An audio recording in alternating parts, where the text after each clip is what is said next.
All right, good morning, everybody. Tenwin, Lord Brownbear, good to have you both here. We're just gonna kind of dive right into it. Sorry I was a little bit behind getting things set up and finally got the Twitch emote dropper to fucking work. So that was nice. Turns out I literally just forgot to click one button after I reauthorized VTube Studio to access my Twitch account. And because I failed to click one button that was not the button to turn it on, because apparently that's not the same setting, it was not turning on. Now, let's get down to business. Why do I have this? Divine rituals allow you to move faster on the global map. Oh. Apparently that's a thing. Okay. We're not able to do that right now, but okay. What I wanted to do to start us off, Kataka, welcome. Let's get everybody finished up as far as level ups go. Get these features done and dusted. Paladin, level 16. Let me check your build. +1 to charisma, that makes sense. What's we got? I was doing some leveling up off screen. Right before stream, I had a little bit of extra time, so I took care of some of the other characters while we were in the middle of doing that, which is good because some of these characters have multiple levels that we have to get through. Did you see my message about Redbull? The mental image where Regil gets really hammered if he behaves the exact same, except he speaks extremely dramatically with hiccups. I don't know. I'm not really seeing the vision, Tenwin. I'm not. Partially because Regil doesn't seem to get drunk. He seems to be a teetotaler. He does not seem to care at all. What level are we on? 17. They suggest focus strike. Really?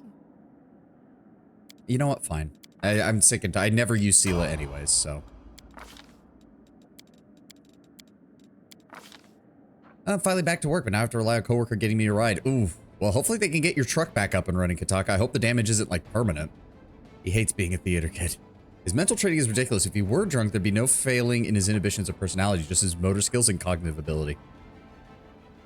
Another mercy. Let me see here.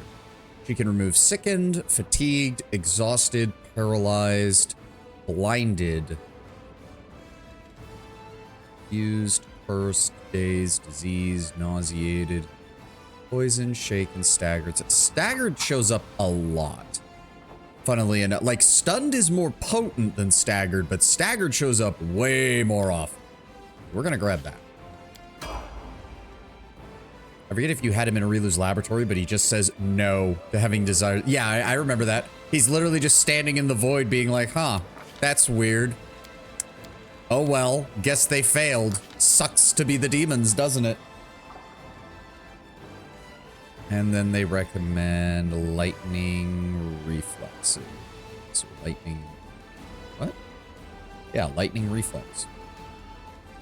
Why am I not seeing it?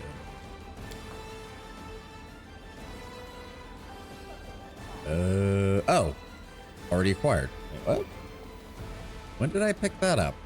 Level 15. Oh, okay.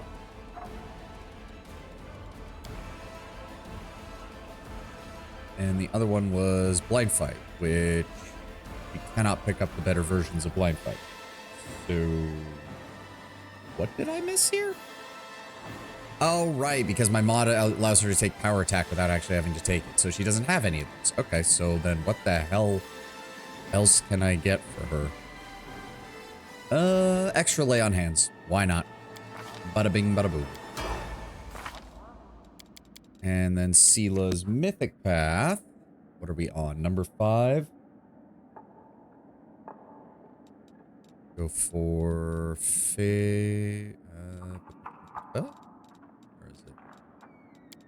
extend favored meta magic so she can keep her buffs longer, and improved critical for her longsword,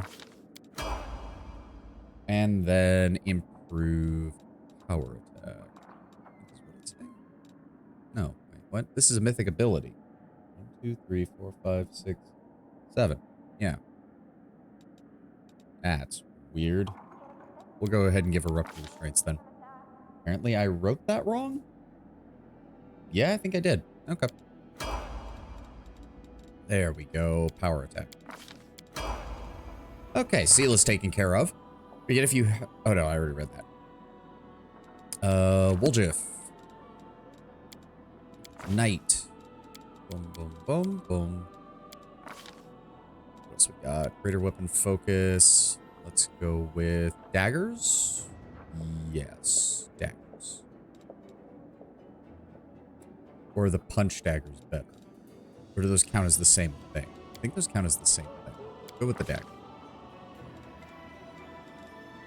Focus strike, improved critical. We can grab that for daggers, I suppose. Well, daggers don't really have a good crit range, do they? I mean, it would still double his chances of getting it.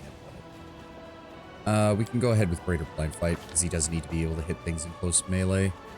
As for his spells...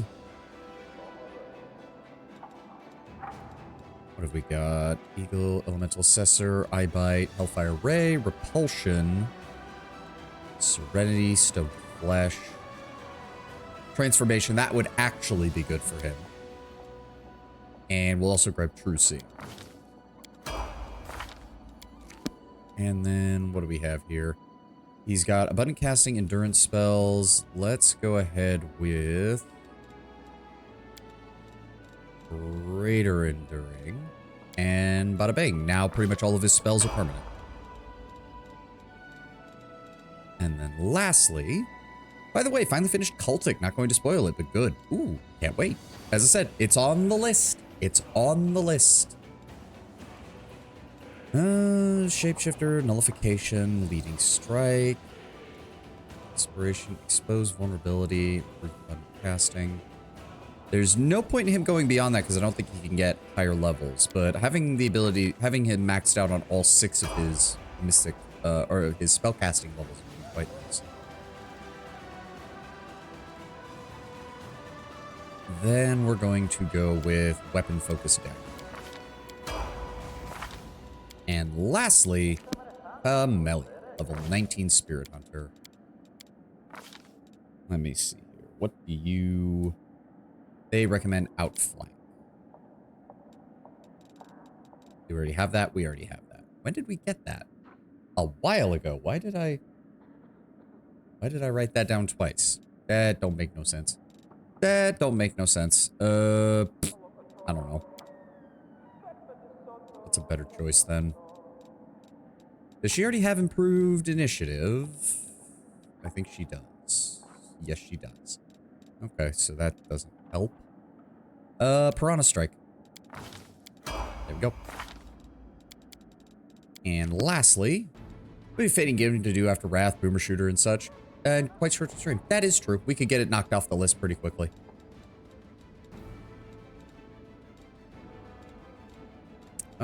Sorceress Reflex actually sounds like a good idea for her, given that she has a lot of combat buffs. What else do we have? Greater Abundant Casting. Yep. And lastly... No, don't need that. Let's go with Mythic Piranha Strike. There we go. Everybody should be set to go. Yes. Okay. So the main thing we wanted to focus on while we're here is actually getting the crusade back up and running so we can actually move about the Worldwound a bit easier. Ooh, a daring strike. Spies have reported 2 high-ranking demons are currently at each other's throats, and their forces are in disarray. The command staff is planning to take advantage of this infighting and is already preparing a daring surprise attack. The officers are asking the commander to determine what should be the main focus. Maximum damage to the enemy unlocks the daring strike ritual. All units in the target army take 150 times mythic rank physical damage. This move can only be used once. Oh. Gathering intelligence unlocks reconnaissance. All units in the target army receive the studied target feat. This effect lasts for 7 days. This move can only be used once. That's kind of annoying. Raid for plunder, 11,000 finance points, 500 military points, and 100 energy points. Okay. And intimidating the enemy. I enjoyed Cult. It felt like an OG Doom game, just with aiming and better impact. I mean, no, the original Doom has good impact, Hedwin. Like, I don't think anyone denies that. It just, the gunplay feels a bit better in Cultic. As someone who's making a Disco Elysium style game inspired by D&D 5th mechanics called Esoteric Ebb. Cool idea, but based off 5th edition? I'm not sure I'm sold on that one. None of these are that good because we can only use them once, and I don't have a high mythic rank anymore for most of them, so...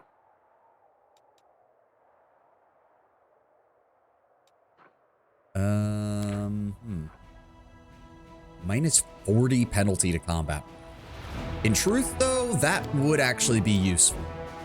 Ready to commit a true slaughter to the enemy's rear that will make even a demon's blood run cold. Okay. There we go. Call up the reserve. We can't do anything with that, and the only other thing... Okay. When will we have... The logistics thing takes another 10 days. Lord. Okay, if that's the case. Was there anything here that we wanted? So this is to create the Arrows of the Colorless One, which will lead to either Seal of Madness. Whenever the wielder hits an enemy for the first time, they must pass a will saving throw or suffer 2d4 ability damage to intelligence and become confused for 3 rounds. Not bad. And the other one is a fortitude save and be stunned. Okay. Permanent boosts are best. Yeah. It has a demo. So far, the D20 is a little frustrating as a dice, but it looks like your respective stats can raise and lower easier than the actual 5th edition game. How long is this final act? I assume we'll finish at least next week. Considering there's also one more DLC to get through 10-win, I would imagine at least 2. I'm sure Lord Brownbear can give us a breakdown on that. Breastplate of the Colorless One. Awaken the Madness of the Colorless One. This is a plus 5 breastplate made of crystal and can be worn by a druid. Oh, interesting. All enemies in a 50-foot range must pass a will saving throw of 32 or become confused for 2 rounds. That is nice. This one is a druid breastplate with a DR of 3, moderate fortification, but makes the wearer vulnerable to sonic damage. That doesn't sound as good. After that, Spectacles of the Colored One, the Seal of Madness. As a swift action, you can look in a certain direction. All enemies in a 50-foot cone must pass a will saving throw or suffer 2d4 intelligence damage. Is that better than the... Oh, it's the identical to the arrows. It's just an ability rather than shooting. And wearer suffers a -2 penalty to attack rolls. Whenever the wearer lands a first hit melee against a new enemy, the target must pass a fortitude saving throw or be stunned and become vulnerable to sonic damage for 3 rounds. Interesting. I feel like, surprisingly, this might be the best. If I can put that on Olbrig, because it is a druidic breastplate, which means it's not made of metal. I mean, yeah, why not? Let's get started on that. We still have to wait out for the logistics reform. Now, where is our, here's our main okay, so we picked up some brass dragons, some Vrox, some large beer elementals, which apparently have showed up with the chaotic side of things. I feel a week is accurate if you're focusing on progress, including side content and Dance of Masks. We have some Areniers who have joined us, our main army, some more Yamada Azadas, which also means... Probably merge those, thank you. Some Manavik Devas, some Hedge Knights, and some Kalavakas. Oh, where we got the Hedge Knights from, but okay. If you cast Feeble Mind or Baleful Polymorph on someone and then do int damage, they will die because the spell sets their mental stats to 1. Ah. It'll probably be more than a week. Enigma is a time sink. Yeah, I've heard mixed things about Enigma. Unfortunately, we've kind of established that most of these units aren't that good. Bovanik Devas, I can't imagine, are going to be doing very well with that few of number. We do have enough of the Yama Azadas to make use of this, but other than that... Oh, and we have our bards. I forgot about that. Unfortunately, we have very, very few of them. I'm kind of tempted to just exit all these out because they're longbow. I mean, that's good and all, but 9 of them is not worth it. Yeah, I can trade that out for 360 in the reserves. Good lord. 375, 362, 487, 360. 675, 780. Yeah, get me those as reserves, please. Enigma is the most engaging, enjoyable, and totally not boring slug part of the game. Oh dear. Oh dear. We need to see about... Oy vey. Well, at least she didn't change... There we go. She didn't change any of our outposts or anything. I don't have the military forces to break through this to get to where I want to go.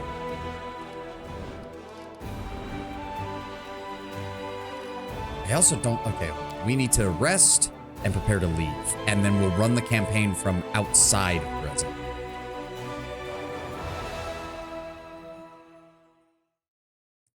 Depending on his playtime, we can guesstimate. The problem is, Runner, is I already told you guys I fucked up and left the game running like 2 or 3 times.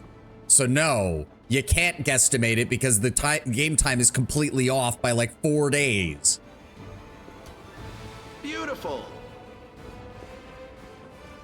Okay, well, everybody rest first. I still have a bunch of shit. Oh my god. This was also what I needed to deal with. I need to do a comprehensive look at our inventory at some point because this is getting ridiculous. Whatever. Just rest, hearty meal. I don't care.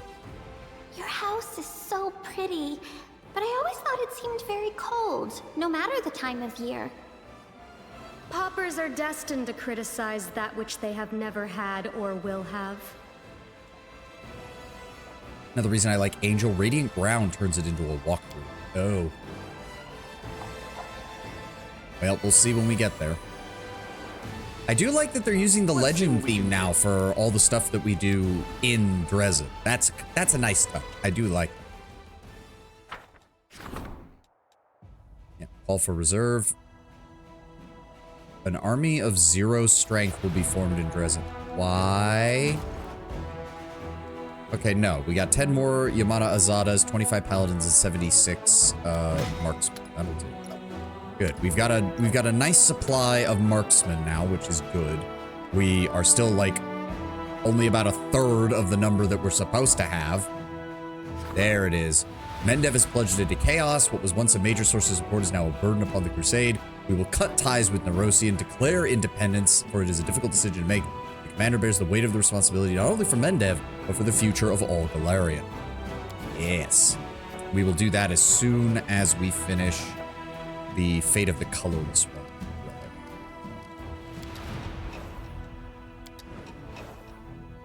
So morale is starting to go down, unfortunately, which is why I really need this fucking army to get back together.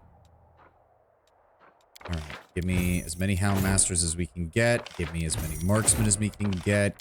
Paladins. We do have the Champions, which will help us on the front lines. We don't need Druids, Monks, Spearmen. So, okay, I'm gonna formally ask this question. Lord Brownbear, Runner, do I get my old armies back at some point? Because if I don't, we're gonna have a hard time getting through all this. Oh, look, there's some bloody head. If I had my main army, I would take those Hell Knights, but you don't get your main armies back. Son of a bitch. All right, well. That has me slightly annoyed because that kind of means there's no point in keeping any of the mercenary units, which means what I should be doing is swapping out the champions, the clerics, and the Yama Azadas for stuff that I can actually recruit. They dead. Oh boy, this is why you rely on general spellcasting.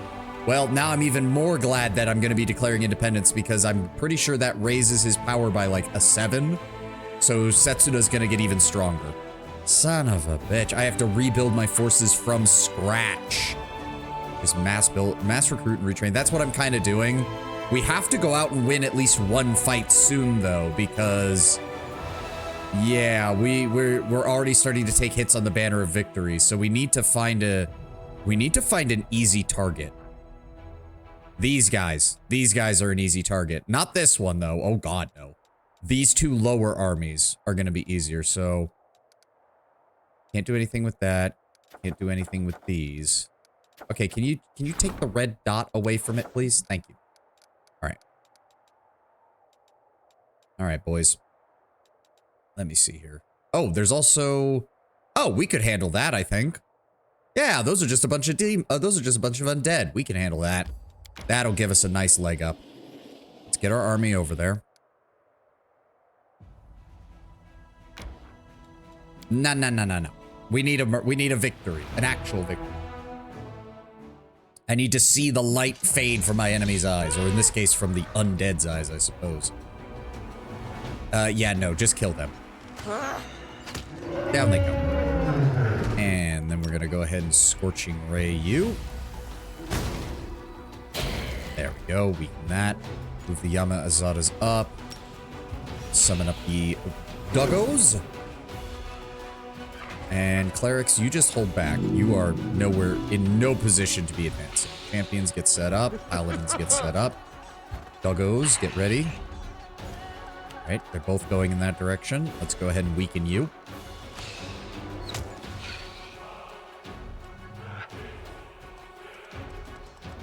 Then give me this, and let's weaken you some more.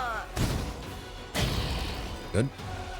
They cannot reach us this turn, so there's no reason to go any further. Move the clerics up. Nope, just hold back. Wait for them to get closer. Send the dogs in to distract that one. Oh. Okay. Archers, let's go ahead and weaken you. There we go. Nice and simple. And the archers get to shoot again. It's already game. Very nice. Well, you're kind of useless. You're kind of useless. You're kind of useless. You're kind of useless. And you can reach it. You know you also replenish losses when the battle's over, as long as it doesn't fill up your infirmary. Yes, I am aware, Nomato. I just try to avoid taking damage in general. The Crusaders are not the only ones fighting against the Worldwound. After searching the encampment, the soldiers concluded it was set up by a group of mammoth lords that consisted of the representatives of several clans. However, they wandered too deep into the demon's territory, got ambushed, and made a defensive stand. The demonic plague, however, claimed them one by one. Ugh. Right. Some more undead there, and some barbarians and bandits up there. Either way, it'll get our morale going back up. Each capture of a demon fort adds 20 days to the Banner of Conquests. Okay, good.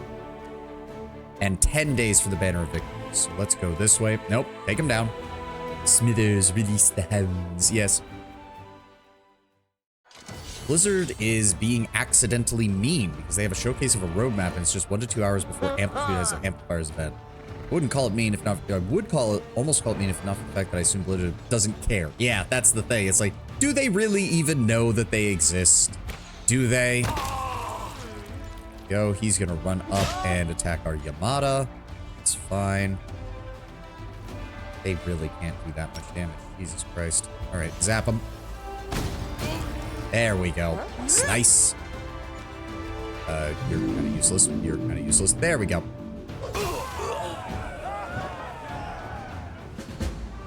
Yeah, I'm really starting to feel like I should have taken the champions from the beginning, because they do a lot more damage than the other infantry.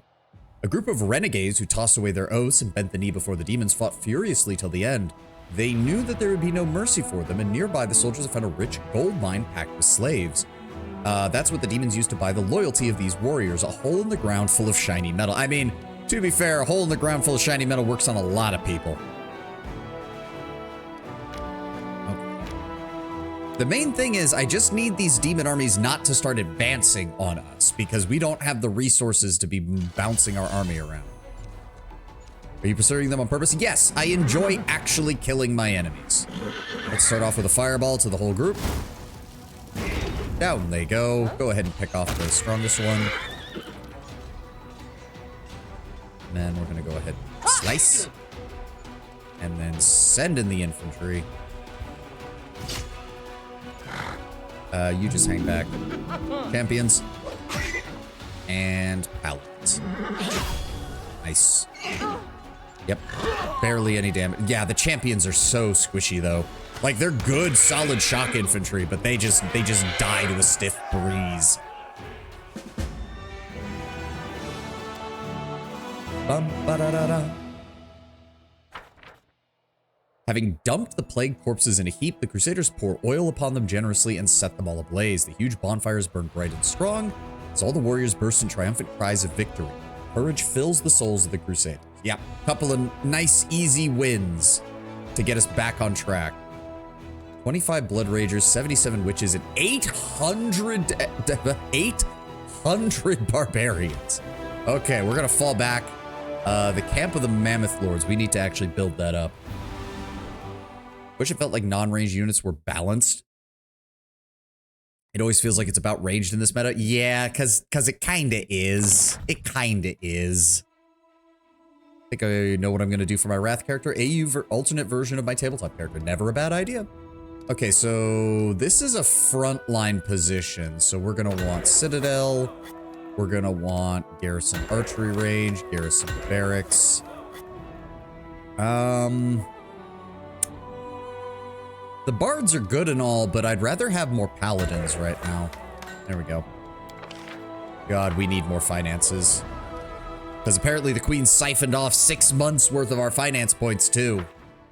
I thought they could handle it. They couldn't handle a shot of strawberry schnapps, much less the demons. I mean, they hit hard. It's just that for some reason, they're also squishy as all hell. All right, fall back here. Skip day. Outpost expansion. We're gonna have to work on that. What is our income anyways? 4,000 finance points a day, 97 material points a day, and 45 energy points a day. Okay, so we should be good.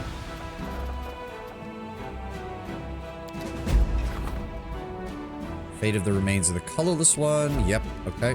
Events. What the? Attachment of Crusaders summoned by Canabris will aid the cause, find itself in grave danger. They're completely blocked off by demonic forces. They've been forced to take up defense positions. If not rescued, they will die. Where is this? Huh? Oh, wait, what the? Huh? Some bards, some slingers, and some conscripts. And there's an army between them and us. Okay. Give me a second. Moves the target army to a point on the global map unoccupied by enemies. There we go. Nah. You don't get to run away. That looks like a bug. Why is the report referencing a relic? It does that sometimes where it'll show the previous events that you've selected on's results if that event does not have a result that you need to look at. What are we dealing with here? Vanguard is down there. He can't get to us. Cultists can't get to us either. Shoot the axe throwers. Oh, good. We got a second turn.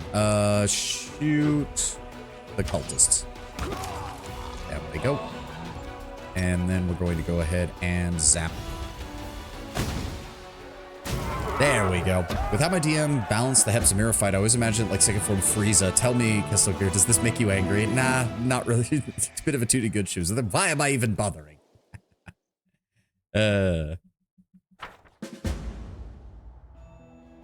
Okay, that's great. Except this army that he brought me, well, first of all, it's not even really an army. It's more like a single company. Oh, after they help, they're ambushed by Karamzade's forces. The route to Dresden. It would help if you let me read that game. What was I going to make this? A breastplate, right. Go ahead and start on that. The reinforcements that came from Canabis and ran into an plate turned out to be bait. Once Karamzada heard of the commander's return from the Abyss, he's decided to settle old scores. His army has cut the commander's forces off from Dresden in order to engage the Crusaders in a decisive battle. Huh. I'm kind of shocked that the game actually did that. That's actually a little cool. Also, you guys are all fucking useless, unfortunately. Get out of here. What are we up against? Oh, it's meant to literally be Karamzada and his, like, vanguard of demons. Just rewatched part of yesterday's VOD. For future playthroughs, if you get help from the River Kingdoms in Diplomacy, you get that elixir. The bonus to stats was fixed to be alchemical, so it stacks with the... Oh, well, that would have been nice to know. But at the same time, I'm still going to go for the independence route, because why not? Speaking of which, can we issue that yet? There we go. At 100,000 finance points, 10,000 mineral, and 4,000 energy. This can only be issued once. Boom. All right, we're working on that. We're working on that. Where were we? Right, army. We should be able to handle this. Isn't that a callback to Boken's quest? Yes, it is literally the same item he made. So it's basically implying that you're good enough friends with your Kingmaker pro tag that he's willing to send you a sample of Boken's best stuff. Which is kind of cool. It's a shame that it doesn't like actually read if you have a finished save file from Kingmaker to like adjust like how the event plays out, but still. No damage to you. We have a much higher chance of killing the Vrox, so we'll hit the Vrox with that. There we go. He's going to teleport, so we're just going to shoot him with arrows until he dies. Goodbye. Oh, and we got a second move. And dead. There goes your army, Karamzada. Well, it is a better version in Wrath because of the bonus. Fair, but still. And actually, that's part of the reason I didn't select it, because when you read it, it still says inherent bonus, which I thought wasn't going to stack with the books that I already found. But either way, we're going the independence route, regardless. And Alchemical's potion of great power. No, Knight Commander, you can't handle his strongest potions. This is his best schnapps. All right, move our army back over here. How are we doing? These guys we just need more of our baseline forces. Really, we just need more of these. We just need more marksmen. It's kind of sad that I'm at the point where I'm seriously considering maybe I should just build nothing but marksman structures, because they really are better than 90% of what's going on. In fact, I'm honestly tempted. You know what? Yeah, dismiss the clerics and let's try to start getting, I guess, bards? At least they'll fit it. At least I'll be able to recruit them. 9 of them are almost, they're 1,000 a piece? No. For the price of 1 bard, I could get 9 marksmen and deal way more damage without even needing to cast a spell.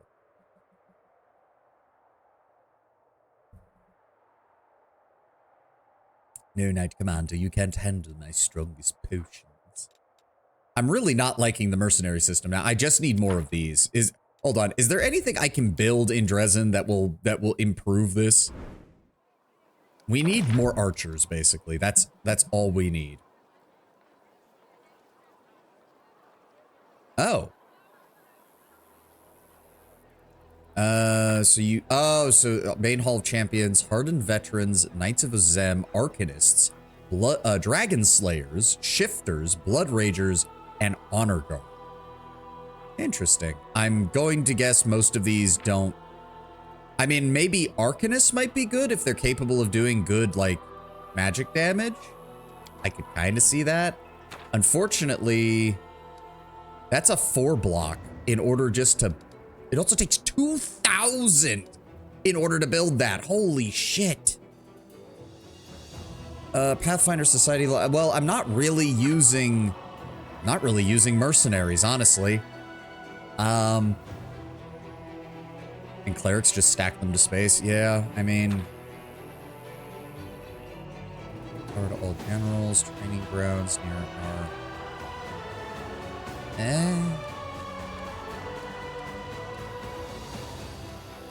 It's kind of the only one that I want.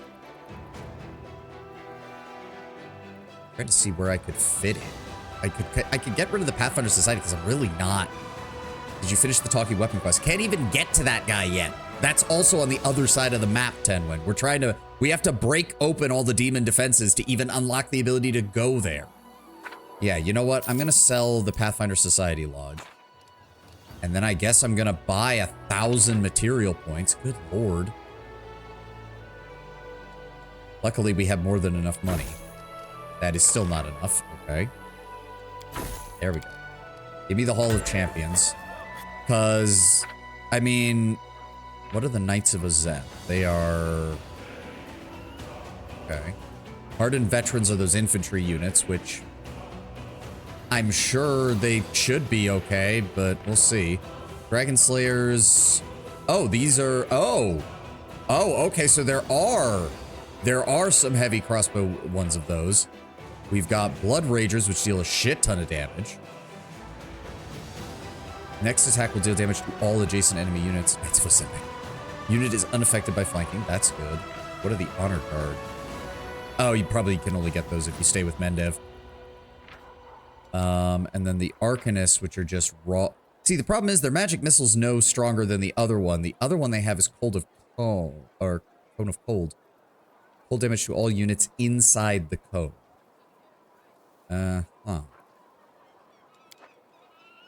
So it's probably going to be Arcanists or Dragon Slayers when we get that option, but I still need to get that built so we have the ability to actually train them.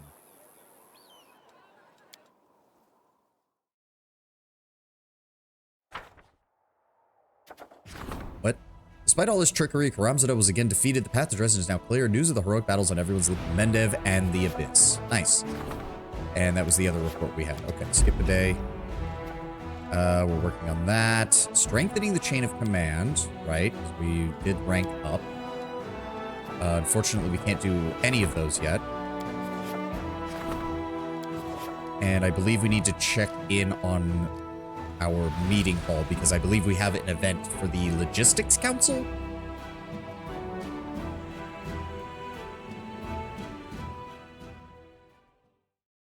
Unfortunately, I think this stream in particular is just going to be a lot of... Oh. There you are, my treasure.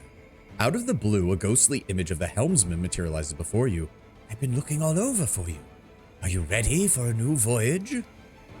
Maybe I am once I get the crusade back into running order and not on fire.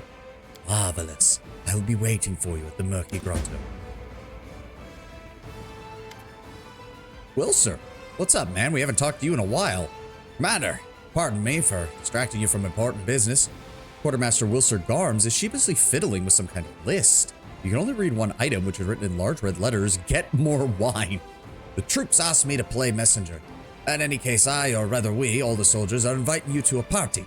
He takes a breath to gather his courage and then blurts out, "Look, we're having a party to honor you and to hope you'll join us. Nothing fancy, just regulation army party, completely by the book. I mean, mostly by the book, but it'll be fun." What is the occasion? Wilser doesn't seem to know what to do, where to look or what to do with his hands. Well, we heard what you did with your powers, the magical ones, and a lot of the boys are proud. Proud that our commander's a mortal who doesn't need to borrow power to challenge the Worldwound. It's good to serve a man willing to be so fearless, and we want to express our respect. Wilser looks down to hide his telling smile. Wilser, what's going on? You're hiding something. All right, you are, Commander. Thing is, they want it to be a surprise. We got a little bit of a present for you. It's supposed to be a secret. It's not too much trouble. Just pretend you don't know anything. Very well. I accept the invitation and will join the festivities. We're set up a camp just outside Dresden's walls, so if we get a bit rowdy, it won't bother anyone. No stand and watch. Won't feel like they're missing out. We'll be waiting for you. Tidings. Oh. Tidings from Gundrum, Warchief, and bad ones. The town is besieged once more, and they need help. Another message from the wolf? Nay, it was the shaman this time. Yasena sent me a message by Raven. Who are they attacked by? Demons, who else? Wow, you actually called them demons, not Oglin. We're making progress. The message is a little muddled on the details. They must have sent it in a panic, which is a bad sign in and of itself. As soon as we get a force together, we'll head to Gudrun's aid. Spoken like a true war chief. Hold on, brothers and sisters. Help is coming. I thought we did the logistics council upgrade. Why did nothing happen? Well, none of these are timed, so again, I'm desperately trying to... Well, let's go do the soldier event. Let's go do the soldier event, because that's literally just outside. Gates, take the usual party. Considering how much killing I have to do to keep that power, I wouldn't call it borrowed. It was a gift that we grew like a plant. Is it this direction? Yes, there we go.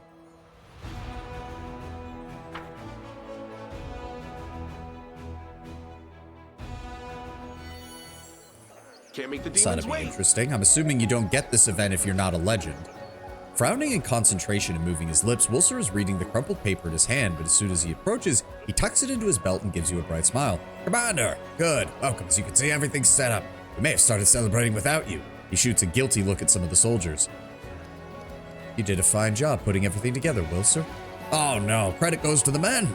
With a timid chuckle, Wilser glances at the laughing and somewhat inebriated soldiers, then lets out a sigh. I helped a little here and there. What if we're attacked? It's too risky to attack so close to Dresden, and if there was an attack, the watch will sound the alarm. I put our sharpest scout, Silket, on the job. He nods at a scrawny man sitting at a table sipping wine without a care in the world. A few seconds pass before Wilster's round face drops in horror. Silk it! Wilster turns red as a tomato, and everyone in the army believes his kindness is almost without limit, but it appears Silkit will soon discover where exactly that limit lies. Alright. Well, I hope you have a good time, Commander. Everyone here's on your side. Everyone dreams of having a chat with you, sharing a drink with you. Once you've had your fill, come to me and we can raise a glass to your health. Beautiful. Okay. Good thing we didn't bring Regil. He'd be having a conniption over all this. So is this just a little RP event? Huh? Who are you guys? A group of soldiers standing in front of a training dummy is engaged in a heated debate. A blonde man with rippling muscles explained, "Nah, your jab has nothing on my right hook. You listen here, Vigsbard. Ask anyone in Magnamon, they'll tell you Tane knows a thing or two about fistfight. You tell him, Carl." To prove his point, he smacks the dummy with a powerful right hook, and the dummy responds in a nasally voice, hurling an elaborate obscenity about the attacker's mother, and the soldiers laugh uproariously. An elf, one of the scouts judging by her cloak, smiles mysteriously. "Leave me out of this, both of you." The dwarf, who is stroking his shaggy, partially torn beard, speaks in a guttural voice. "Vigsbard knows fist fighting. Speed by mass equals hit. Fast hit equals strong hit." The comic relief music. Yeah, that's exactly what I was thinking. Like, why is the Trickster theme playing? I have a perception of 65. Holy crap. I see everything, gentlemen. At first, the argument looks like a typical disagreement between three professionals with differing views on the art of breaking noses. But you also notice the enthusiasm with which the blonde soldier by the name of Tane is appealing to the elf Corel, and how hard he's trying to impress her. Corel appears to have noticed it too, and is blatantly enjoying herself by observing his advances. There is, however, someone she's watching with even more interest. You. I'm a taken man, thank you very much. Bro can see who asked, literally. As for Vigsbard, the dwarf, despite his reserved demeanor, his pride has clearly been wounded by Tane's mocking tone. His every gesture shows that he is a nimble and experienced fighter who is used to people treating his words with respect. Experience tells me that in any argument, the one who says the least tends to know the most. Where are you from, my good sir? He knew the question was coming a month ago at that level, yeah. All right, I'm intrigued. When did our dummies start swearing when they're hit? They haven't learned how to fight back, have they? It's a wee bit of fun, sir. We asked a mage friend of ours to enchant the dummy. Now it can't be broken by striking it, unless you hit it really hard. And if whenever someone hits it, it curses. The stronger the hit, the meaner the curse. That was my idea. Tane smiles smugly and throws a quick, half-hearted punch at the dummy. Arsehole! The soldiers erupt into laughter as the dummy reels from the hit. A grotesque face has been crudely drawn onto the dummy's head, labeled above, for the avoidance of all doubt, a Rilu Vorlesh. You have a refined sense of humor, Tane, judging by all the Magnamarian obscenities your straw friend is regaling us with. You not only came up with the idea of teaching it to speak, you also contributed greatly to its vocabulary, ours as well. Give it a try, Commander, it's all in good fun. Where are you from, good sir? Thrusting both his hands inside of his ragged beard, the dwarf solemnly introduces himself. Vigsbard O, at your service. High Helm, capital of the Five Kings Mountains. From the capital of the Five Kings Mountains, Corel corrects him softly without condescension. Vigsbard has trouble mastering the languages of uncommon. The clan he hails from has next to no contact with the other races.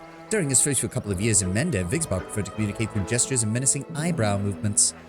And ironically, that perception score is similar to our Magus in Book 5, much to our DM's chagrin, yeah. Once you start hitting like plus 60, it's like, well, what the fuck can I throw at you that you can't see? I take it you see yourself as an expert fighter. Tane straightens his impressive muscles and puffs out his chest. Don't mean to brag, Commander, but back in Magnamar, my fist earned a fair bit of respect. Everybody there knows that if Tane's around, there won't be a tussle, because no one's foolish enough to tussle with the Tane. You have a reputation, but your reputation's among thugs and thieves, not among masters.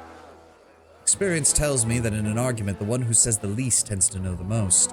Flattered, Corel bows her head and glances at you, her gaze openly flirtatious. Careful, Wenduag is in the party right now. She will tear your throat out. Our Magus always had a stupidly high perception and sense motive, but our DM rarely ever prompted him to use the latter. Oof. When it comes to unarmed combat, I prefer to argue with my fists, not words, and over the 7 decades that I've dedicated to the craft, I've had quite a few arguments. I'll gladly let my comrades speak and merely listen to them. Noticing that you have Corel's undivided attention, Tane looks at her with chagrin. You know what? Let me have a go at this thing. It'd be nice to get some exercise. Tane nods vigorously. How about a wager? See who can deliver the strongest punch to this straw lummox. The most honest way is to see whose strike comes closest to the commander's result. The soldiers loudly voice their approval of Tane's idea. Coins trade hands and someone diligently starts taking bets. Tane, Corel, and Vigsbard all look determined to win. Alright, Tane, give us a good show. Flexing, Tane smiles lazily and takes a step towards the dummy before turning his body and throwing a devastating punch at its head. Putrid hornless freak! The dummy squeals like a rabid pig and the soldiers applaud. Why are they laughing? Aren't those words meant to hurt people? Arushale whispers. Corel, you're up. Corel doesn't assume a stance. She simply shifts her shoulders and her hand jumps forward like a cobra. Instead of punching the dummy with her fist, she chops it on the neck with her hand open as if slashing with a sword. Thrice unholy, sleazy, irksome kobold slattern! The wobbling dummy curses with feeling as the soldiers cheer, impressed both by Corel's skill or the dummy's imagination. I've done Legend, so either I missed it, they added it, or I just don't remember. They did add some stuff to, I think, Legend, Swarm, Devil, and Gold Dragon in one of the big patches that they did last year, if I recall. That was where the Gold Dragon also got the corrupted Gold Dragon path added in. So they did add some stuff, and I guess this is one of them. All right, Vigsbard, you're up. Vigsbard walks up to the dummy, sizes it up, and then checks the distance meticulously before suddenly unleashing a simple, straight jab. Drop dead, you randy mouth mush runt with shriveled balls and a wandering wife! The dummy's fierce tirade silences the surprising crowd. Sounds long. Sounds victory. My turn. Oh, we need mobility or athletics. Or we can strike with all of our legendary might. I might just set this thing on fire if I do that. Your fist pierces the protective enchantment around the dummy, dissolving it with its unbridled force. Pieces of straw fly off like fireworks of magical sparks, and the stunned soldiers stare, mouths agape. Holy crap. Tane's dumbfounded remark serves as a pale substitute for the dummy's verbose expletives, and as a brief requiem for the dead straw man.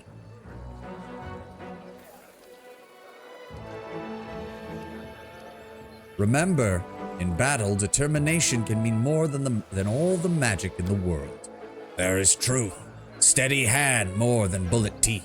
Steady core more than rage of avalanche. Respect. The soldiers make such a racket discussing what they just saw that it's no longer possible to continue a conversation.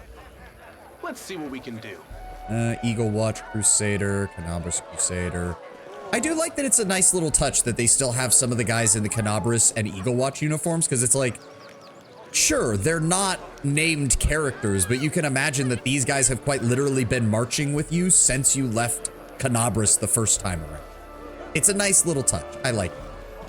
Percane, why do I feel like I know your name?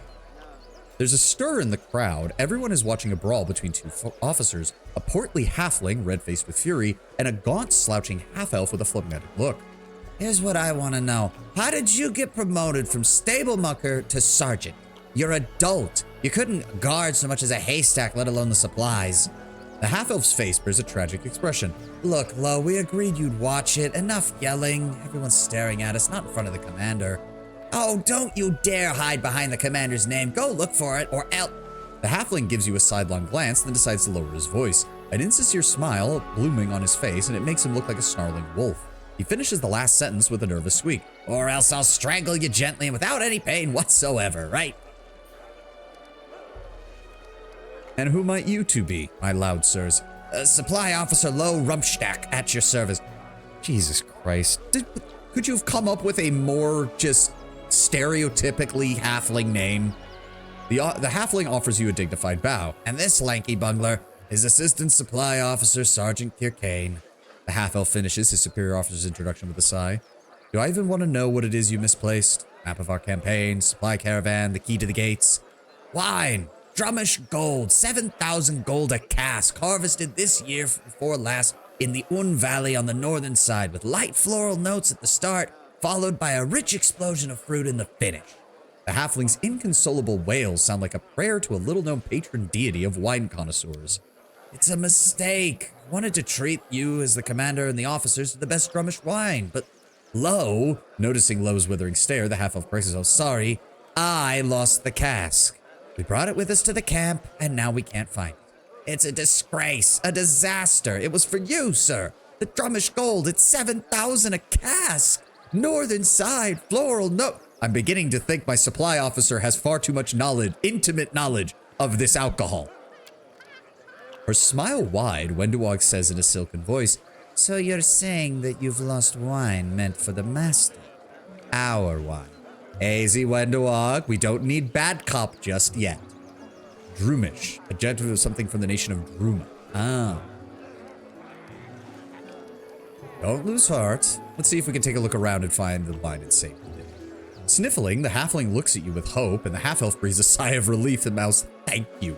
The rest of the soldiers welcome your kind offer with a jovial applause. It's in a cask, a nice big round cask. Please, Commander, you're our only hope. There's no chance that empty-headed beanpole could find it. Okay, we'll take a look around. We'll take a look around. Eagle Watch Crusader. Hill. Venko. What the heck? A blue-haired bard in a heavily patched and brightly colored jacket is speaking adamantly to a group of captivated soldiers. So there I was, in a tavern, cornered by demons about to be torn by pieces, grab the bottle and say, good sirs, I ask that you let this bar enjoy her last drink before her demise. The demons go, no harm in that, it's her last one after all. So we sat down to drink. For 3 days, I drank moonshine with horned beasts until they passed out. And that's when I gathered their weapons all quiet-like and tiptoed to the exit. And then, a bearded fellow looking a little worse for wear in his expensive clothing, likely a baron's scion, is listening to the bard's tale with an open mouth. You're kidding. You outdrank demons. What happened next? Wenduag's looking for an excuse to join the brawl. I mean, there's enough people drunk here. I'm sure she'll find someone willing to fist fight her as long as she doesn't kill them. The mage in cracked glasses caustically interrupts. Except demons are not affected by alcohol for the material planes. Actually, enough with your fabrications, Lanica. The commander is here. What will he think once he hears your tales?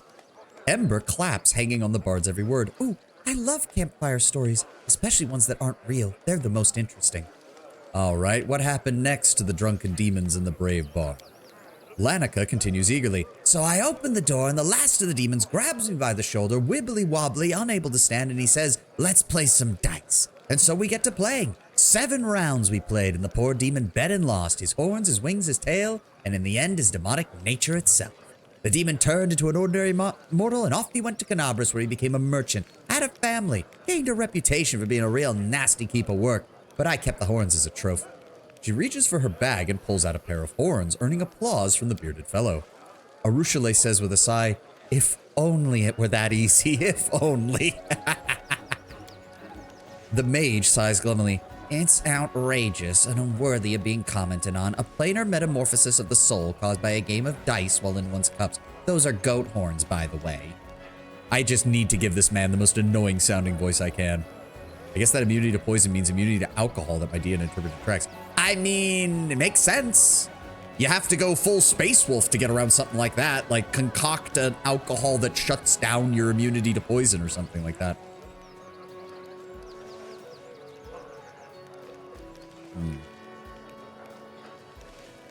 Oh, now I kind of wish I'd brought Camellia with me. This would be hilarious.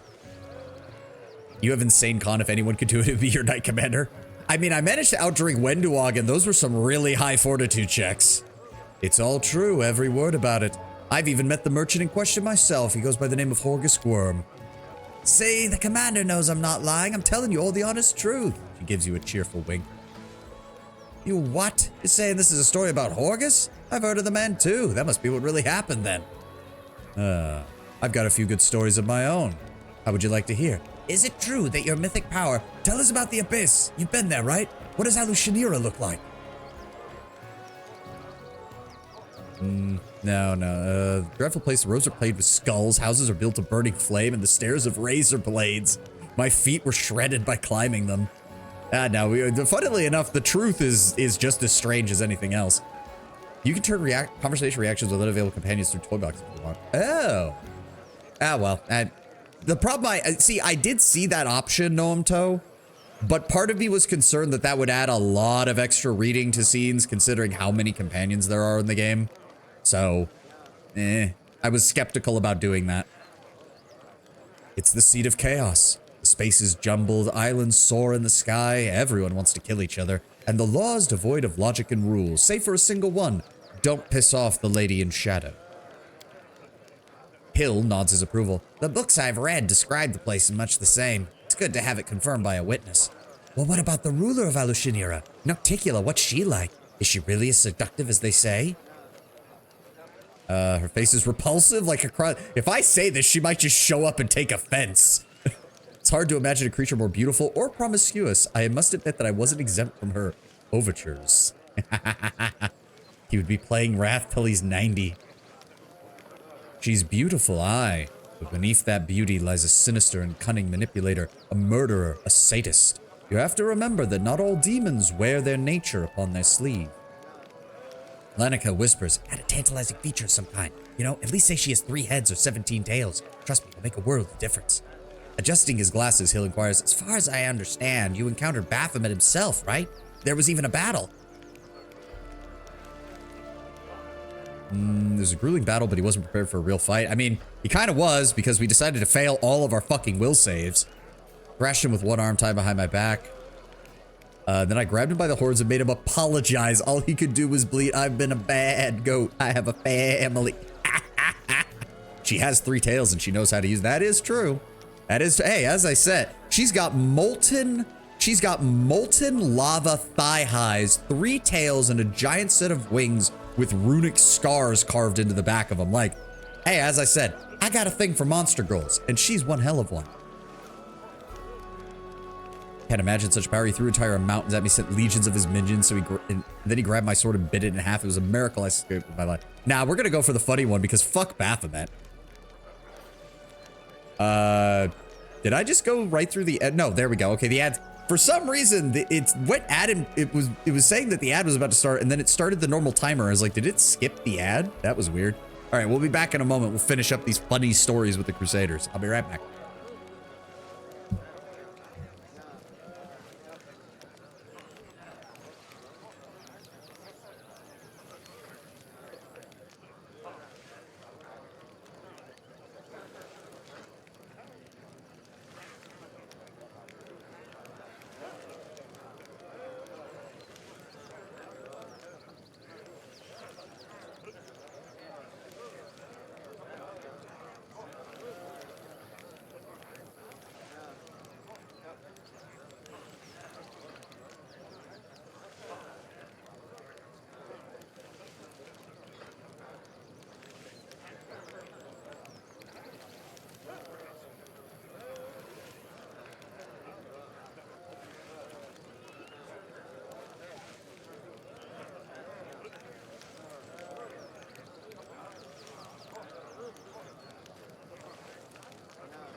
Option 2 is basically what happens when he fights a merged angel spellbook, except he doesn't live long enough to grab the horns.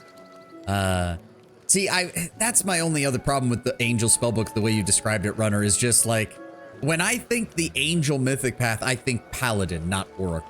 But that's on me. Like, that's entirely my bias. If I want to kill things with heavenly fire, I really wish they would have allowed you to merge sorcerer and angel, because that would have been amazing. Just being able to literally unleash orbital doom lasers. But you can only merge sorcerer with lich, which is kind of annoying. All right. I thrashed him with one arm tied behind my back. It was one hell of a fight, but once I got him by the horns, I made him apologize. All he could do was bleat out, I've been a bad goat. Everyone is laughing, and even Hill, ever the skeptic, is greeting. I don't believe that for a second, but a demon lord crawling on his knees begging. Can't help it. I'm riveted. The crowd applauds you, and it seems they rarely get to hear such a thrilling tale from the person who lived it. All right, the three of you are so fond of tall tales. Give me the best ones that you have. Why do I believe I have a few nice tidbits to tell? And I'm sure the esteemed Hill and our good Baronet Venko do too, right? Overjoyed, Lanica nods at the biliously smiling mage and the bearded fellow who sheepishly lowers his eyes. Esteemed Hill, why don't you start us off? Well, my story, which is completely true unlike some, took place 7 months ago. Oh, so right before Galfrey took over everything. I was sent on an important mission to a remote garrison, and I'm making my way down the road when a skeleton with a cart comes walking towards me. Hey, Skelly! Yeah, we know him. Heaven help us, was it a lich? A lord of death at the head of an army?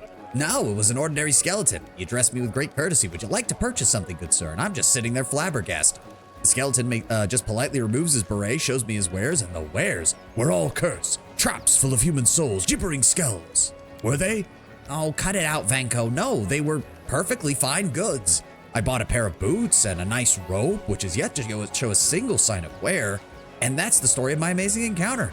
Sure, he was undead, but he was honest and polite. And I don't know which part's more amazing, that he was a gallant corpse or that he was an honest merchant. See, the funny thing is that anywhere else in Galarian, that would actually be an interesting story. But I've run into that guy like literally a dozen times already. Yeah, it's the skeletal salesman, I know. All right, Venko, since you were interjecting so much, I can't say I have anything that'll amaze to tell you, but this one time we went on patrol and ran into some demons. I'm in the middle of things right there, standing right in front of me is a black goat, looking right at me like it knows me. And I get a good long look at it, and sure enough, it's Bumpy. It's a goat from my neighbor's farm back before I joined the crusade. See, Bumpy had a bit of a temper back when he was alive, but now he's downright angry. And out of nowhere, he starts breathing fire on me. Almost burned me to a crisp, he did. Well, I run him through with my spear and think to myself, if the souls of mortal sinners go to the abyss after death, does the same go for livestock? And that just must be how old Bumpy joined the demonic host. I mean, it'd explain a lot, wouldn't it? Just look at these demons, beasts, a lot of them. As far as I know, you have to be a sapient creature to have a soul in Galarian, but maybe I'm wrong. Venko, that was a Brimarak. It's a fire-breathing black demon with a goat's head. Anyway, I'm sorry, but I find it hard to believe you're so well acquainted with Bumpy that you recognize his face or snout. Lich can shake the skelly down for stealing on your turf. All right, Lanica, your turn. Oh, this was around 5 years ago. We were celebrating the anniversary of the founding of Canabras, and the next morning I woke up in a gutter. Heard a voice, insistent and grating, calling out to me, "On your feet, scum!" The voice opens, I open my eyes, and I see a woman made out of dung. Well, now I think to myself, what in the blazes is this fragrant specimen? Then I look more closely, realize it's just my annoying excuse for an aunt. Look even closer, and it's the dung woman all over again. In the end, I never found out what she was. Some kind of elemental or my relative. I just grabbed a piece of roof tile from the ground and whacked her in the back and took off. Either way, no regrets. My aunt was a real pain. Served her right. He smiles with satisfaction at the inappropriate snickers among the soldiers. All right, I've made up my mind. Whose story was the best? Believe it or not, Lanica, your antidote was the best. I once met a dung woman myself. Flattered, Lanica accepts the coins. You're an excellent audience, Commander. Yeah. All right. We're still on the lookout for that wine. Denlian Blackmead. Who are you? I've been to many lands, but never before have I seen soldiers with love for their commander. My congratulations. I wonder if that's like a backer character. If he just got the opportunity to get named. Do I have to go looking for... No, these are all companion quests. Speak to the soldiers near the drink tables. I thought we already did that. Can't make the demons That's where we got the quest to go look for the alcohol. But I don't see the alcohol. Isn't that these guys? Oh, right. Beautiful. Unless we just can't find it. I suppose that's possible. Oh, wait. No, nothing over here. Will, sir, have you heard anything about this? No, nothing I can ask him about. Is there nothing I can do to try and find this alcohol? Or is it just gone? Because I'm not seeing any, like... This area is not that big, so... I'm not seeing anything.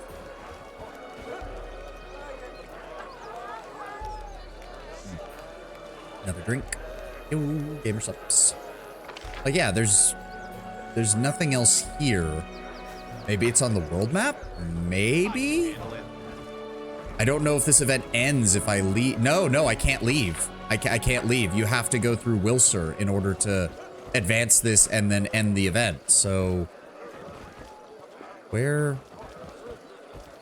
And unfortunately, from what you guys said, this wasn't in the game when you guys last played through Legends. So, where would it be? The thing is, though, it doesn't even show up in the quest log. Just says speak to the soldiers near the drink table, which we did. But that's these guys. We can't actually, like, talk to these ones. I'm not drunk, you're drunk. No, nothing. I mean, maybe talking to one of them gets it? No? Can't talk to you, can't talk to you. You're not talking, you won't talk. Here we go. You, and you, no, nothing. No? Maybe you have to tell them it's okay? Yeah, I guess so.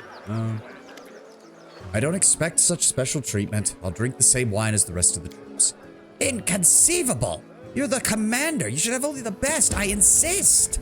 Interrupting the halfling's confused babbling, the half-elf pushes a cup into your hands. The same cups filled with sour wine appear in your hands and the hands of every soldier here. With approving shouts, the cups are raised to a resounding cry of, "Long live the commander!" Okay. Okay, I guess that's it. Can't make the demons wait. Alright, okay. Save and see what happens when you say you'll have the same. Yeah, I mean, no, nothing changes. Okay, well, we're moving on. I think I've had enough fun, Will, sir. Well, then allow me to propose one last toast, sir. Downsides of being a legend. Cheap wine, eh. Hey, at least I can still get drunk off cheap wine. Actually, with my constitution score, my character probably isn't capable of getting drunk. Inconceivable. Lo, a Princess Bride Easter egg. I mean, is it really a fantasy setting if you don't reference Princess Bride at least once? While the soldiers gather around you to watch, Wilser consults the paper he just plucked from his belt and bombastically speaks, "Dear Commander, we are but the simple soldiers of the Crusade, and while you have had great victories, conversed with gods, descended into the abyss, returned in triumph, we know the gap between us is vast, and that makes our admiration of your sacrifice all the more profound. You renounced the otherworldly and dangerous powers and accepted a mortal's lot, one that we all share. It is a feat that takes legendary courage, so please accept your troops' legendary respect. Here's to the commander of the 5th Crusade." The soldiers raise their cups and tankards with a deafening cheer. A silken bundle appears in Wilser's hands. This humble gift is from all the simple crusaders of the war. We've named it the Trusted Friend, because that's how we think of you. The trusted friend and commander. Your fight is our fight. Your triumph, our triumph.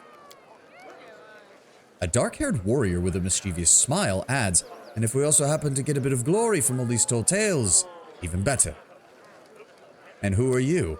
The warrior's smile is bold without a shred of embarrassment. "Denley and Blackmead came from Brevoy with the latest reinforcements, commander." "Put the runt in his place. He's insulting our leader, and so the leader should grab him by the throat." Apparently, it's trash. Yeah, we'll see what it actually does.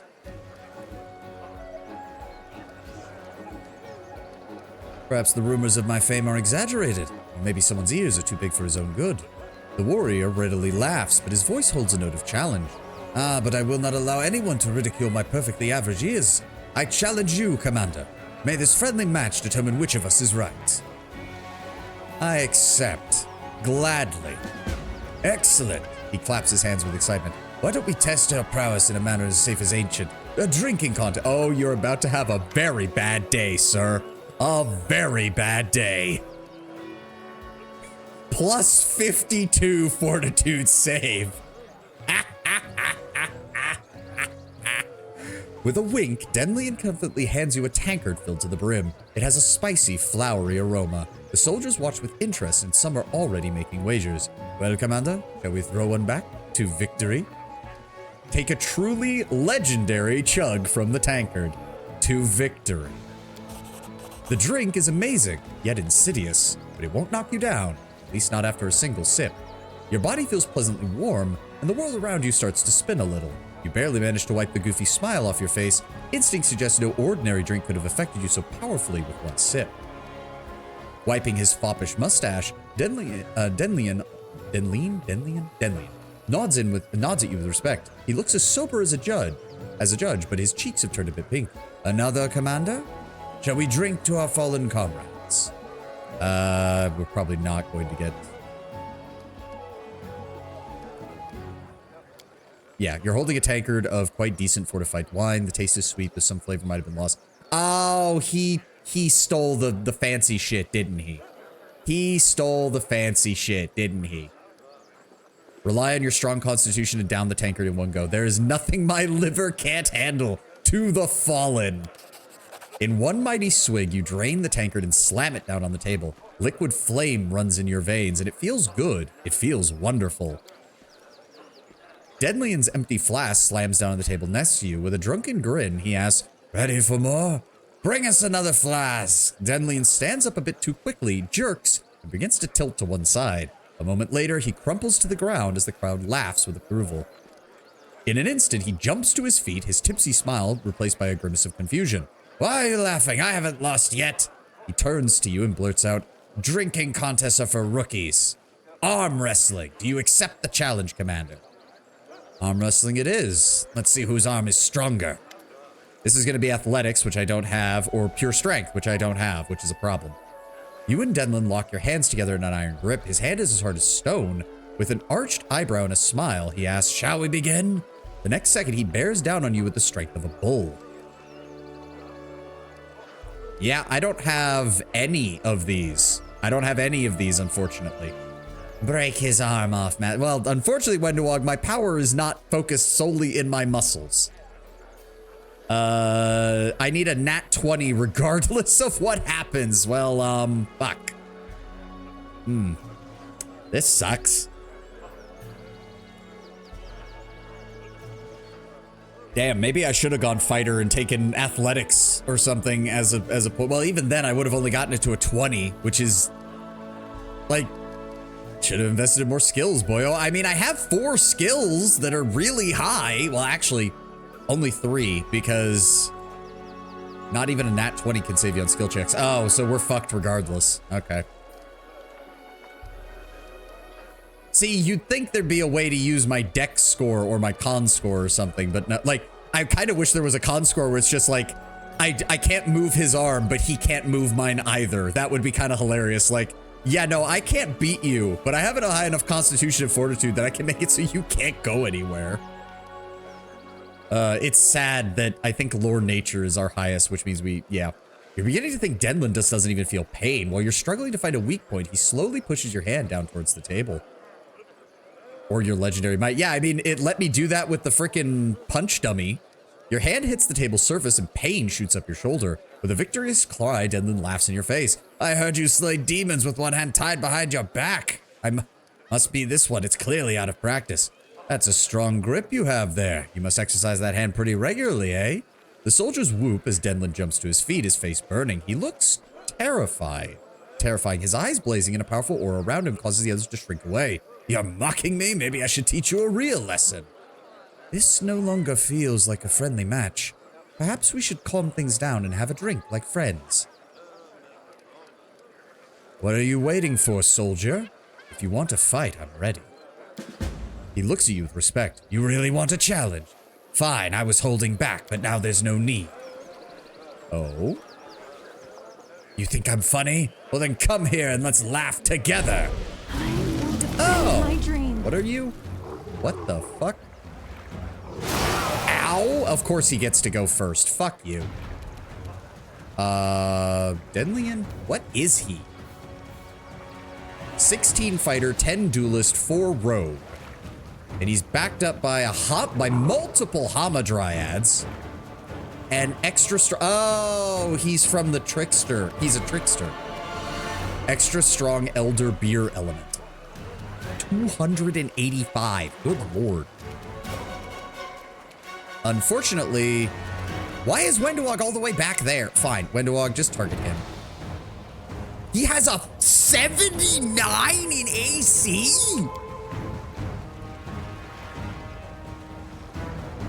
What the shit? His touch AC is a 47. only hits at a plus 59. What in the gods damn? Dispel him? We kind of have no choice. Good lord. Okay, would have really appreciated if Wenduag wasn't all the way in the back so she could provide some proper covering fire for me, but fuck me, I guess. Ulbrig, you're also kind of useless in this. I need you to go deal with those Hamadryads now. Okay, one of them's down. Good. Oh god. Arushale, give me a 5-foot step in this, no, this direction. Get you a little bit further away. Go ahead and give me Hurricane Bow. Which one is that? That one? Good. Go ahead and target them. I will resist. That's not enough damage. And now he's doing a shit ton of damage to... Oh, come on! What the fuck?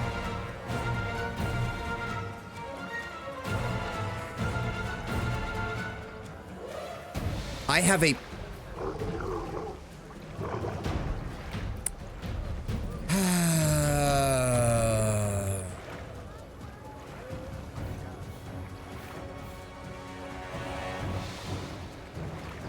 Sickened, nauseated, embers out. I'm confused because of course I am.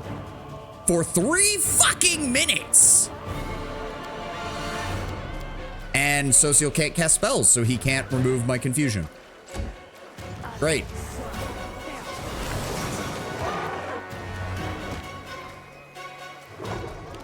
Jesus mother of fucking... Oh yeah, the boar's fine. Whoop-de-fucking-do.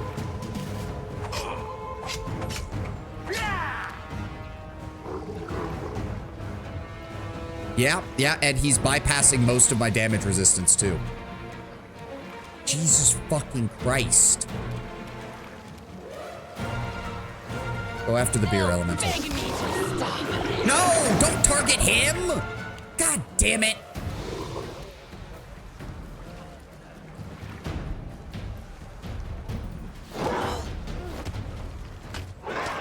Well, that didn't kill him, unfortunately. Prepare yourself. There we go. No, stop shooting him! And my character did nothing. Jesus fucking Christ. And Social still can't do anything because sickened and nauseated. Fucking hell.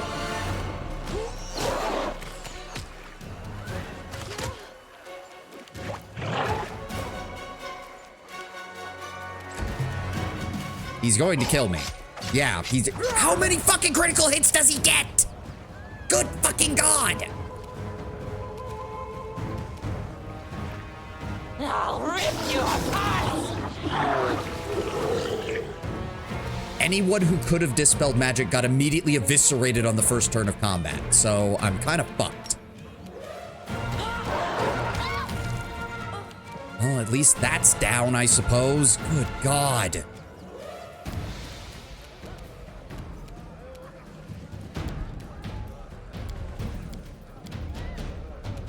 I have nothing that will help.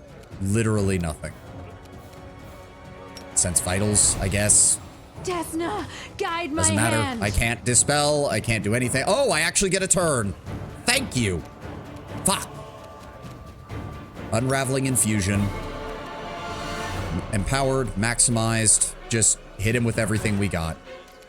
Kinetic blade. He still, the problem is he still has a 47 touch AC. Fucking 47. If I'd known that I was gonna get into this kind of fight, I'd have buffed beforehand.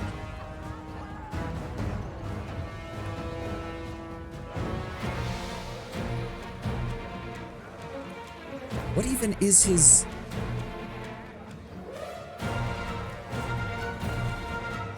He has a 45 in dex. Then where's that touch AC coming from? Where the fuck is that touch AC coming from then?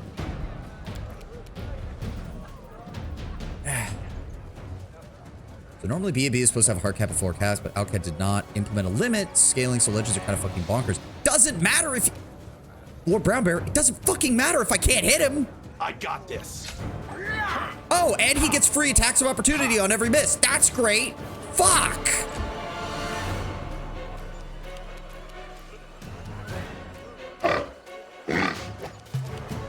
Oh, I'm down. Fuck, no, we're reloading this. Fuck you. I don't care if I have to, I'll just speed run through the whole thing and we'll buff beforehand. Fuck you.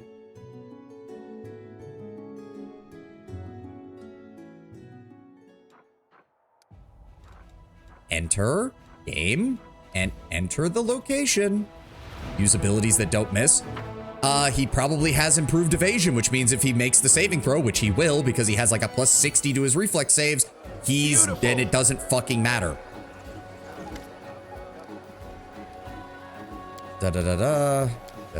Blade Whirlwind. Okay, that would work. Let's see what we can Wait, do. does it? I'm here all week. Does it? Oh god, this is stupid. Oh, at least I can actually see my abilities all now.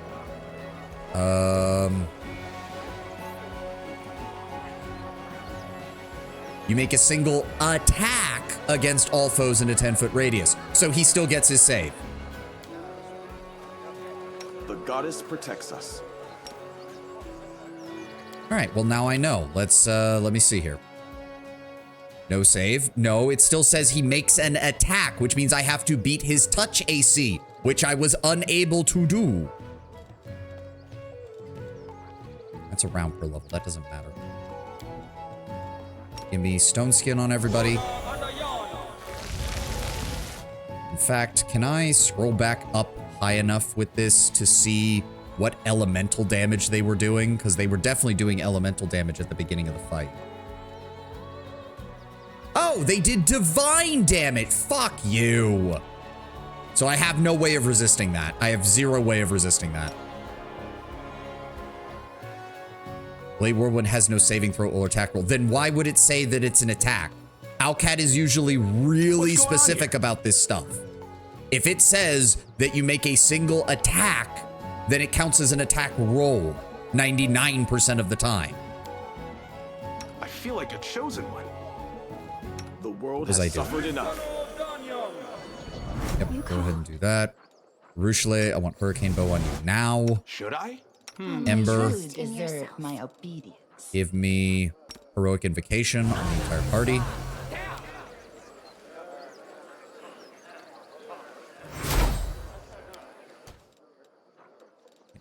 Those Heroic Invocation is basically greater heroism, isn't it? Yeah. Death, they didn't have any death abilities, so we don't have to worry about that.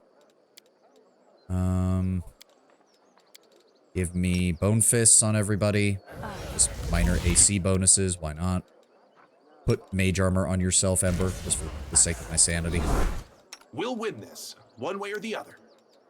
I'm gonna go ahead and apply protection from, well, do we have protection from arrows communal? We do. Go ahead and cast that on everybody. False life.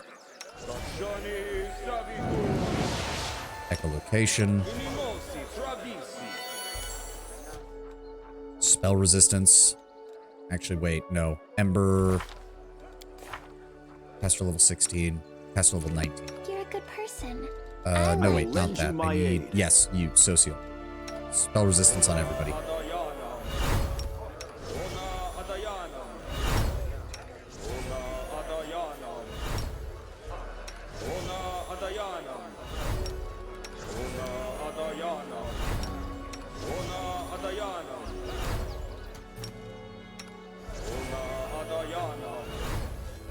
Yep. You can use Eruption or whatever to hit him. That doesn't have an attack roll, but it does have a reflex save. And he's going to have improved evasion. There's no way they didn't give him improved evasion, which means he just dodges out of it and doesn't take any damage. Bless on everybody.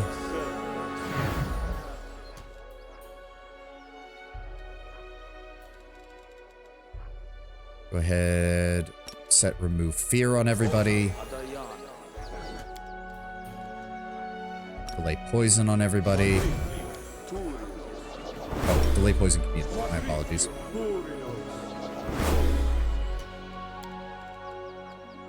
Give Crusader's Edge to Ulbrig. And to me, I guess. Damage is damage, I suppose. Did you take the community domain? I believe so, yes. You can create a ward that protects a specified area. All friendly creatures of the area receive a resistance bonus equal to your wisdom modifier on all saving throws and an equal competency bonus on attack rolls while in the warded area. This ends if you leave the area. Okay, so we do this right before we pop it and we set it down like right here. All right. So let's, yep, we talked to Wilser. Yep, that's good. Here we go. F5, just do all of these and we'll do it around again. All right. Da-da-da-da-da. Da-da-da. Da-da-da. Da-da-da. Da-da-da. Da-da-da-da. Do-do-do. Do-do-do. My turn. Da-da. Yep, there we go. All right. I can handle You it. could put down some pit spells to take care of the ads. Yeah. Da, do, do, do, do. Yeah, it's weird that there's no resolution to that. That isn't just. Yeah, I don't know. That's weird. Yada yada yada. Blah blah blah blah. Do da da.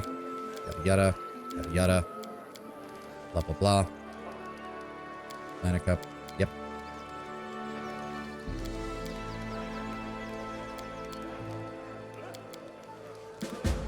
There we go. Okay. Beautiful. This is basically every unfair fight, which is why I didn't want to play on unfair and why I didn't want to have to play on like a min-max build. So. We'll make things right. Let me see here. No, not that one. So his backup dancers all spawned right about here, right? Ooh, 1 round plus 1 round per level. Hold on. Ember, go here. Ulbrig, I want you over here. You need to be in a place where you can still dive somebody. Same with Wenduag. My will. Sociel, go over this way. Arushale, go over this way.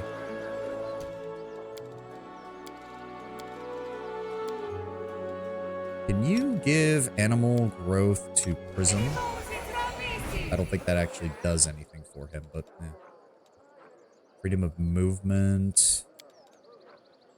Long strider greater. Instant enemy. Oh, bark skin. Could you give that to me real fast? Here we go again. I'm also going to go ahead and give myself a shield bonus for that. Yeah, my armor class is not high enough. It's not fucking high enough. Where's my shield bonus? Shouldn't that be going into effect? There we go, 36. Ember and Social should be way in the back so as not to get taken out in the beginning so they can dispel. Well, Ember can't dispel. I can dispel. That's the thing. Me and Sociel, I believe, can have dispel. Does he have dispel? He has 1. Son of a bitch.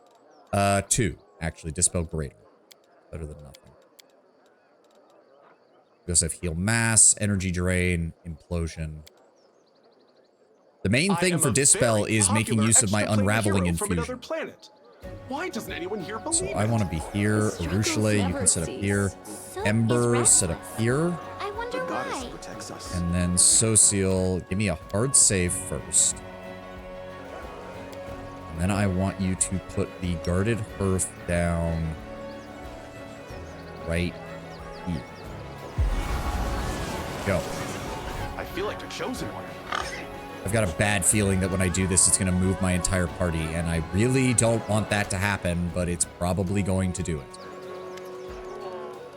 I think I've had enough fun. Yada yada. Do not move my party. Blah, blah, blah. Accept the challenge. Drinking challenge. Yep. Nope. It moves my entire party back into this spot. Fuck you, game. Blah, blah, blah. Yep. Fortitude. Wilser gave you an item. Yes, I've been unable to check it because we're in the middle of this. Yeah, none of these are going to work.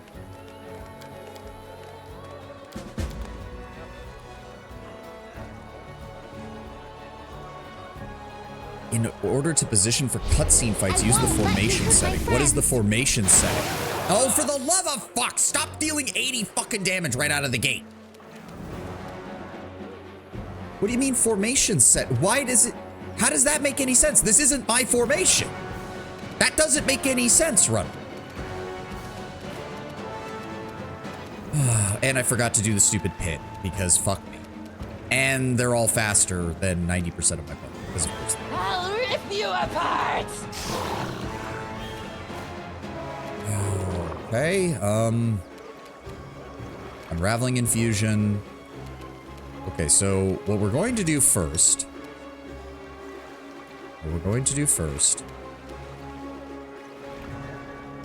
This probably won't work on this one. Yeah, I don't see how the formation button is going to change this when it decides that, yes, Social should be standing right next to him and everyone else should be moved out of position. That's great. Okay, I know what we're going to do first. So, wait a second. Take the 5-foot step right here. Then I want to quicken, blast him just with a unraveling infusion. This is not for damage. This is purely to cause a problem. What is... Hold on. Does he actually have evasion? If he doesn't, I'm going to be shocked. Yeah, no. His reflex save is a plus 52. Any AoE damage that I try to do with my fire is completely worthless.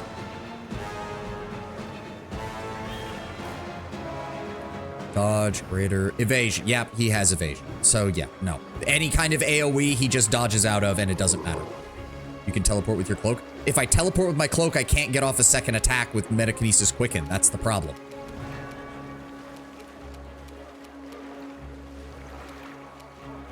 So what I want to do...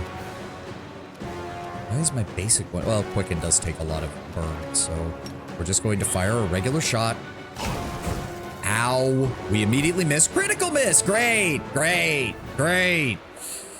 My target is touch fucking AC and I still get fucking killed by this because the game took away my always a chance ability. Oh, I fucking hate that. That's why I had it, game. That's why I had it, and you took it away from me for some stupid fucking shit. Because I had it as my second ability, and for some reason you took it away and put kinetic overcharge in its spot. Fucking hate that. Test what?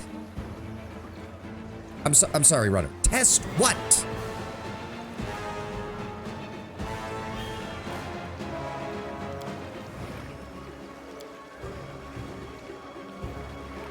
Blade Whirlwind. Thank you.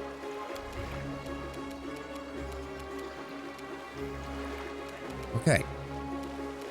Turn off Quicken. Enhanced. Maximized. We're going to go with Blade Whirlwind. Okay, it hit him, but it still required a roll. I think. Wait, did it? Wait, what? Okay, no. You, wait. That was an attack roll. Yes. Saving throw. Okay, no. It did actually hit him. Thank you, Runner. Thank you. So, once more, Owlcat being inconsistent with their fucking terminology. Because in every other instance I've ever seen it, when it says make an attack, what it actually means is make an attack roll. So, they're wrong.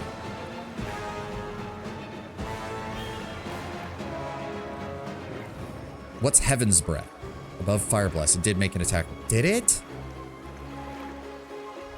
Okay, so it did. Oh my god. Okay, so it did. So I was right. We just got lucky and I didn't nat 1 this stupid shit, which is nice. No, it has an attack. I'm just blind, Brown Bear. I'm just blind because I'm getting incredibly salty because I was not expecting to have to fight this here. And now I'm about to get shot full of arrows. Oh, no, sorry. We're getting confused. Did I nat 1 this again? Did I, game? Oh, yeah. Overcome spell resistance. Yeah, because... Okay, who was it that said, don't worry, you can outnumber the enemy's spell resistance penetration? Yeah, modifiers of 32. Sure. Sure.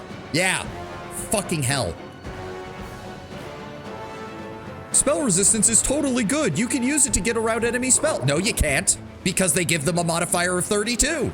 And that just bypasses your spell resistance and says, fuck you.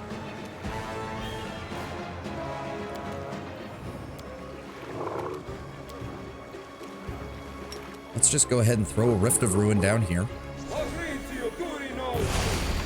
And none of them fell in. Saving throw succeeded, saving throw succeeded, saving throw succeeded, saving throw succeeded, saving throw succeeded. So the Rift was completely useless. Good to know. Give me... I don't fucking know. Give me Bit of Luck on my character.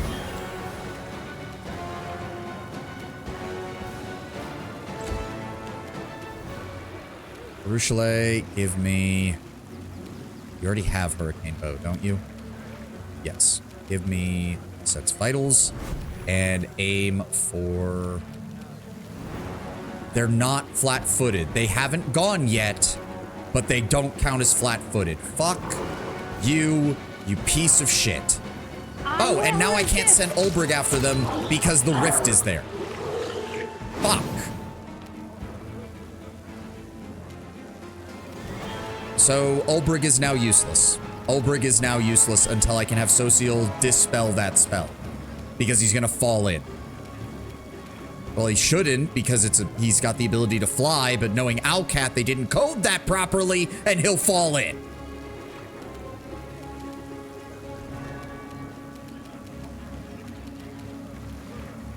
You know, fine. Let's try it. Let's try it. Which one's the next? That one. Okay, thank you for getting the critical hit and killing one of them. Ember. Okay, Ember might actually be of some use here. No, not that. Give me...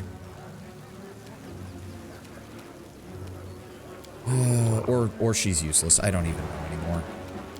Can we put the... No, the elementals are immune to sleep. What about the Hamadryads? Frightened and shaken. Okay, we can put them to sleep. Except what's their will save? Their will save is plus 32, so no, we can't put them to sleep. You have a new level 9 spell to stun them? Right, we do have Serenity. It's a difficulty class of 41, so they still have... I thought that was a targetable spell, not a spell she just used around her. Okay. Okay, fine. And I'm going to die. Please kill the Hamadryad. Thank you, Wenduag. And you killed the Beer Element. That was more useful in that one turn than you were in the entire previous fight. Thank you. Okay. So turn off these, turn on Quickened. We're going to... I can't Blade Whirlwind with Quicken. Okay, good to know. Shit. Turn that off then. I would rather have multiple attacks then. I would much rather have multiple attacks. We'll get 6 attacks with this. Full round action. Yes, do that. I got this. There we go. There we go. I can just land the hit. Oh, finally. One good thing out of this, we did confirm that Vivisectionist sneak attacks do indeed stack with Kinetic Blast. Or Kinetic Blade, I should say.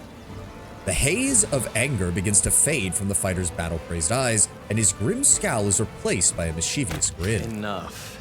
Oh. We gave each other a good thrashing, but it's time to stop. I lost my temper.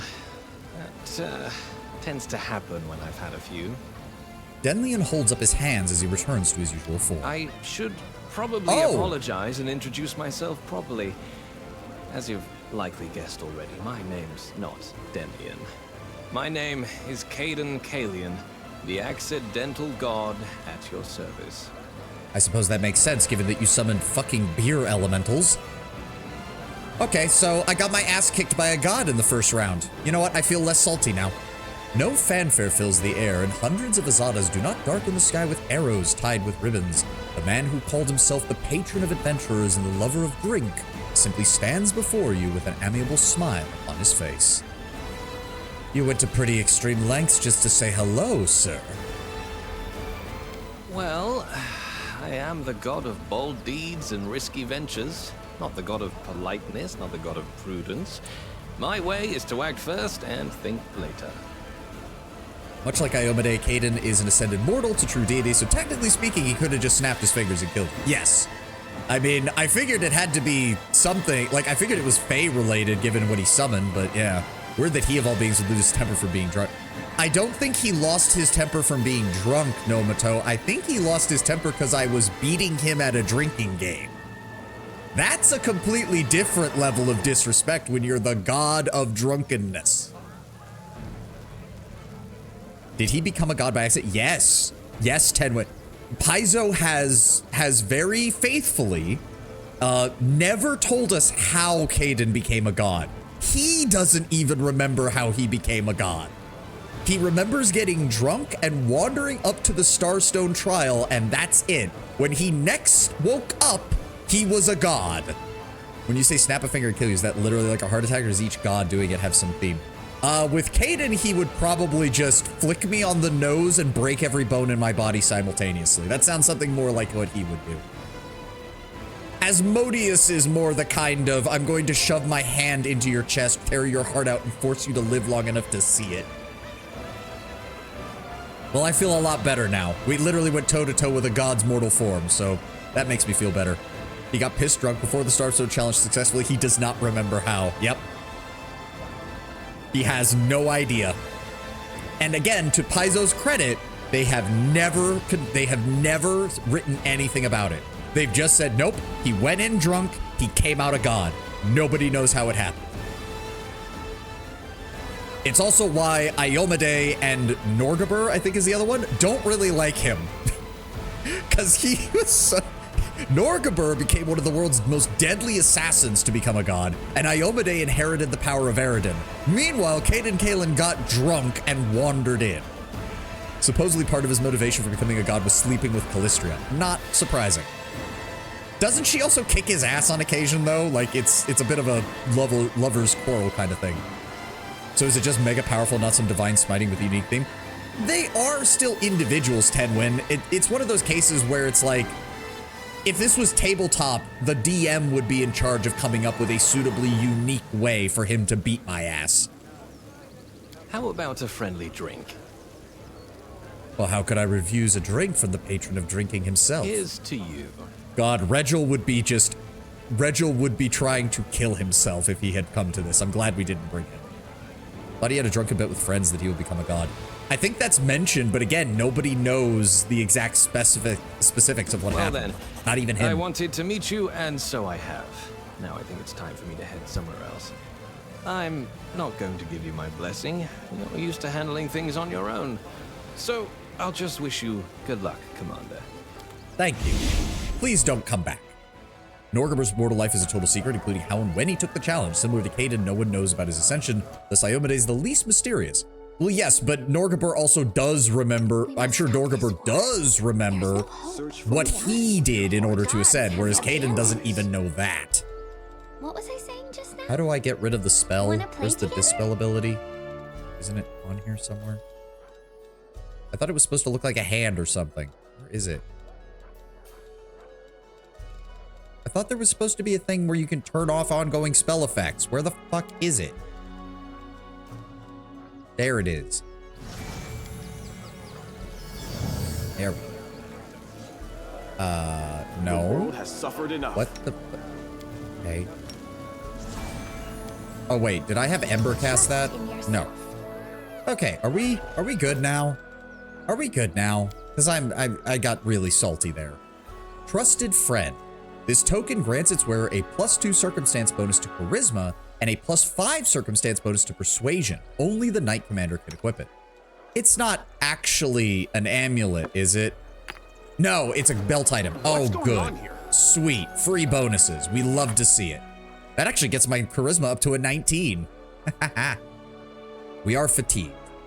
Great. Let's see what we can Okay, I think we're finally actually done. How much experience did I get from beating him? I didn't get any. Wow, that's sad. do. Here we go. Wilser is staring at you in awe. A worthy battle. Never seen the good lord so forcibly rebuffed. So you forgot to mention we had a surprise guest, none other than Caden Kalen? Sorry, Commander, but I didn't forget. Lord Kalen forbade me to say anything. How could I refuse a god? From time to time, he visits the Feast of Mortals and observes them. He rarely reveals his identity, but he wished to meet the commander everyone's been talking about. You set me up, lured me into an ambush. I could have you court-martialed for this. On the one hand, there's a part of me that's seriously considering that because I am pissed right now. I take it you chose him as your patron because I believe in his philosophy. Caden's a joyful god and a brave one. Doesn't try to change the world to suit himself. He appreciates the simple pleasures and admonishes those who don't express their feelings. The way I see it, he's the best god for us mortals. Probably because he was a mortal himself and he knows it better than most. The god just crushing a mortal is less interesting than god of fire snapping their fingers and turning the air in their lungs on fire. Again, Tenwin, that's the kind of thing that any decent tabletop system is going to expect the DM to handle, not just writing it in. If it says the god smites you, then the tabletop designers are basically giving the DM fiat to describe what that smiting looks like. Well, it was certainly unexpected, but for the love of God, tell me next time. Wilson laughs with you relieved. Was for me too. It's not every day I get to drink in the company of a deity. When he started baiting you, I hoped the ground would swallow me whole. Sure, but it doesn't prevent the creators to make some examples. It doesn't stop them, but Gary Gygax would point out you shouldn't need it in the first place. When Iomade smites you for attacking you in tabletop, a beam of light blasts from her shield and automatically sets you to -1 hit points. Okay, well, we're leaving now. Thank you for the heads up, Wilser. Good lord, man.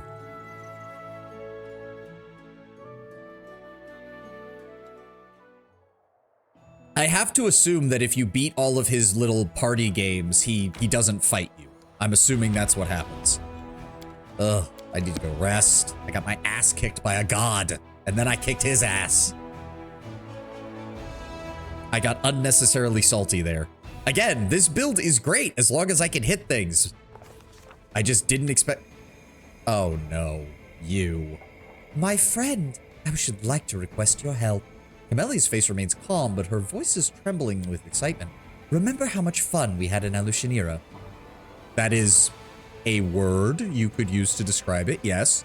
We went to a brothel together and had an excellent time there. Do you enjoy that little adventure of ours? Rachel and Anevia listening to this and just looking at the commander like, what?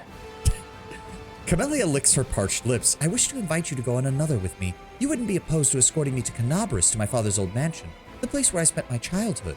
She lowers her voice to a conspiratorial whisper. I am certain that it is the place where I shall finally be able to contact Maria.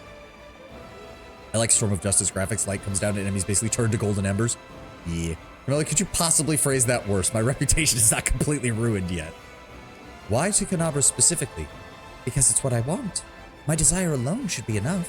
Camellia stops, a shadow of fear crossing her face, but she immediately hides it behind a modest smile. It seems I lost control over myself. I apologize. Over the last few days, I've expended a great effort trying to summon Maria and make her talk. The exertion has taken its toll upon me. The Gorm Mansion in Canabras, where I grew up, is a special place. It wasn't extraordinary before, but it has become so for me. It is there that I learned to communicate with the spirits and embarked on this path, and it is from there that I took Maria prisoner and bound her to the amulet. I am positive that it's where I shall finally muster all of my strength and break the wall Maria has built against me. What are we going to do there?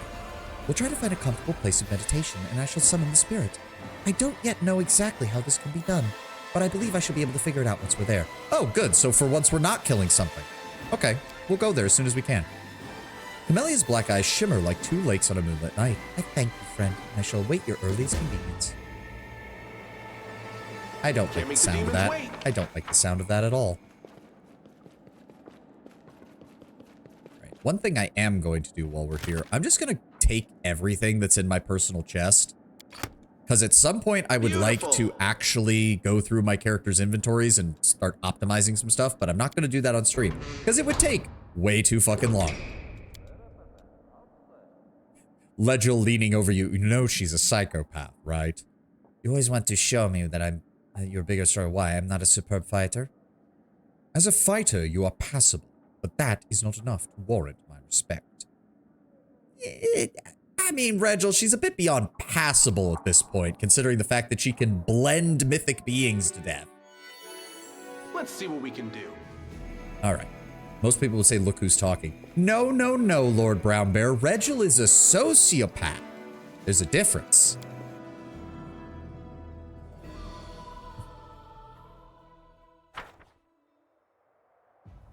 I'd even argue Regil is a high-functioning sociopath. He's completely shut off his ability to feel empathy, and he knows that that's a bad thing, but he doesn't care because it's a good thing for him. All right, where were we? Is our army? No, it has not restocked at all. Is a fully working, cold-hearted bastard. Camellia is a lunatic. Yes. What else have we got? Soldiers are telling stories about a spirit who comes to them in times of need and introduces himself as the helper. His arrival is accompanied by ominous signs such as raining blood or the smell of carrion. But he's been saving our warriors and demands nothing in return. 30,000 leadership experience points. Hunt down the spirit. Trophy from the evil. Well, that's kind of telling that it's not good. Trophy from the evil spirit. Yeah, encourage the spirits to take the help. All generals gain +1 level to the reduction of losses feat. Send Arushale to find the spirit. Knowledge for the chosen ones. The general has a +3 bonus to power and a +10 bonus to energy. Oh, fuck yes. Having joined forces with Arushale, the cleric soon found the spirit. He told them that he used to be a servant to an evil spellcaster who made him commit heinous deeds. After his master's death, the spirit has attempted to atone for his sins. The clerics helped to purge him of all of his evil, and in gratitude, the helper revealed his magic secrets to them. Aw, that actually worked out really well. Okay, why are we still here? Get rid of these. We don't need them. Oh, we have a demon army moving. Son of a bitch. How big is our reserve right now? 1,200. Yes, please. Call up the reserve. There we go. Recruitment is increased. We need that. Studying the unusual crystal. The experts on magic were baffled by the power of the crystal. They established the crystal's artificial origin and created from the impact of unknown magic with the blood of Demon Lord. Researchers assume that it's capable of forming connections with other such crystals, and it is possible that under certain circumstances, several crystals could merge into a new single crystal that would possess even more extraordinary properties. However, the last statement is nothing more than conjecture. Placing yourself for companions as generals like you do at tabletop, that would be awesome. The difference is that Regil is completely without empathy, but follows the strict guidelines of action and belief. Camellia is an unstable and unreliable murderer. Yes, it's the difference. Regil more closely resembles a high-functioning psychopath, while Camellia resembles a sociopath, being that she can form attachments and is prone to impulse decisions at times. Regil shows little signs of either. That's because I would not say that Regil is a clinical sociopath. Regil is a self-inflicted sociopath. He is a mindset-inflicted sociopath, which can come from trauma as well as how people act. It's rare, but it happens. Camellia, by contrast, is a high-functioning psychopath because she actively goes out of her way to disguise what she's doing because she's well aware that society would kill her for it. Army of 14 strength. Oh, no, wrong button. Shit. I hate the loading screen in this. It takes forever for some reason. You'd think with a solid state drive, this game would not take long to load one map. She's a very reliable murderer. Oh god, more events. Gismira. Gismira. When you interfered, blind Gismira the Woodshaper became the new chief of the Winter Cyclone. Oh! So it's true. The commander has returned from the dead. We'd heard all manner of rumors, but did not know what to believe. I came here myself to be sure that it's true, not yet another trick of the demon. I hate it is horrifying to keep seeing these things where they pop up saying requires sworn mythic path, because it's like, you can help all these people throughout the first 3 acts, just so that you can consume them later. Horrifying. Absolutely horrifying. What's the news from Wintersun? I thought time would heal our people, but it hasn't been easy. Many have gradually returned to their lives, with the mere sight of their homeland brought back memories of the atrocities. That is why when the demons returned, we didn't fight the way we should have. Oh shit, let me guess. Galfrey left you guys to hang, rather than sending support. Helps me reduce loading times. There might be some memory leak issues there. To be fair, we also usually don't spend this much time in Dresden if we can avoid it, so that might also be causing problems. What will you do now? We will leave in search of a better life. place we called home all these centuries can no longer accept us. Too many ghosts, too many memories. I do not know where we'll go, but I will pray to the spirits that the new place will accept us. Well, sorry, Guest Mira. Farewell, Commander. May the spirits watch over you. I hope our paths will cross again someday.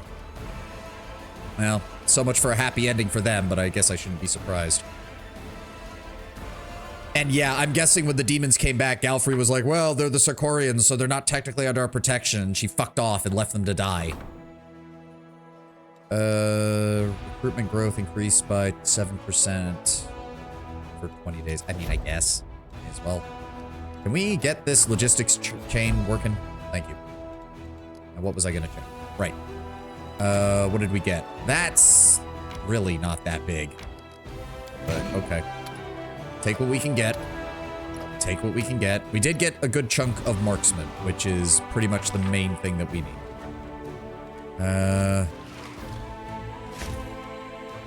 There is nothing down here that I want. All right. Rebuild our infantry, marksmen, paladins. The bards just don't look like they're worth it. They're 950 apiece. Like, I thought that their buffs would be good, but not for that much. Not for something that isn't going to be fighting on the front lines. Good lord. We also need more champions. We just do. Was that the final outcome for Wintersun? Did you break the illusion and kill the old shaman? Yeah. Yeah, I did. Where are you coming from? 1,000 cultists. Okay. Well, they're coming this way, so... Oh, we won't even get... Okay, so head to the stone maze and we'll cut them off. 18d6 times mythic rank. That's pretty good. These people were under demon rule for so long, they aren't reliable. I would send them to a mission to the abyss while I drink tea, but not possible, so let's just ignore them. Yeah, that does sound like her, doesn't it? Camellia would make an excellent spy. She likes killing people who trust her. Well, she'd also be an excellent spy because if she just acted the way she wants to, the demons would honestly think she's on their side.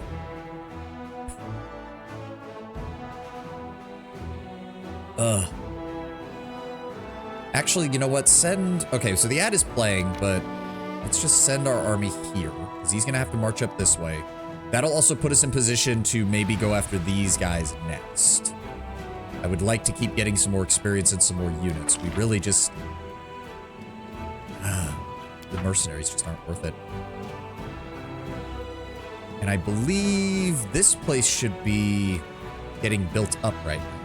I'm watching my first actual ad. Well, then you can't hear me now, Runner, unfortunately. Yeah, so that got built up. That does increase... We've built a lot of these garrisons. You'd think we'd be getting more, but apparently not. All right, I'm going to run to the restroom real fast and let the ad finish playing.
All right. Just waiting on the ad to finish. Watching my first ad done. Can't believe I actually got an ad. Crazy, crazy times. Well, thank you for supporting the channel, Runner. Since Twitch has finally decided to actually show you one. Oh, Tenwin. Thank you for that. I usually just look at his sleeping face during the ad break. Thank you for giving him a gift sub, Tenwin. Thank you very much, man. Where was I? Right. We're still, honestly, we're still just kind of Okay, logistics reform is done, so we can take a look at that. That's still going. We need to run the Outpost to Bastion expansion so we can get another one of those. Probably... I'm thinking we build out that one, because that'll give us a teleportation point that's a bit closer to Canabras, as well as allow us access to the bottom half of this area. Yeah, that's probably a good idea once we get it. All right, how much longer do we have? They're going to be here. So, we're going to go ahead and drop a Mighty Tempest on their ass. That killed almost none of them. That killed almost none of them. Wow. That was pretty pathetic. Still waiting on troops. We get 2 of these a week. Wow, that is sad. All right, send in the army. No, no, no, you don't get to run away. You don't get to fucking run away. I consider it a matter of pride that I kick these guys' ass.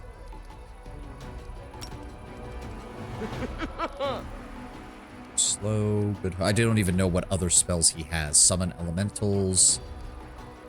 3+ power element. That doesn't sound like that's that many. That really doesn't. Let's go ahead and weaken you. And shoot you. Down they go.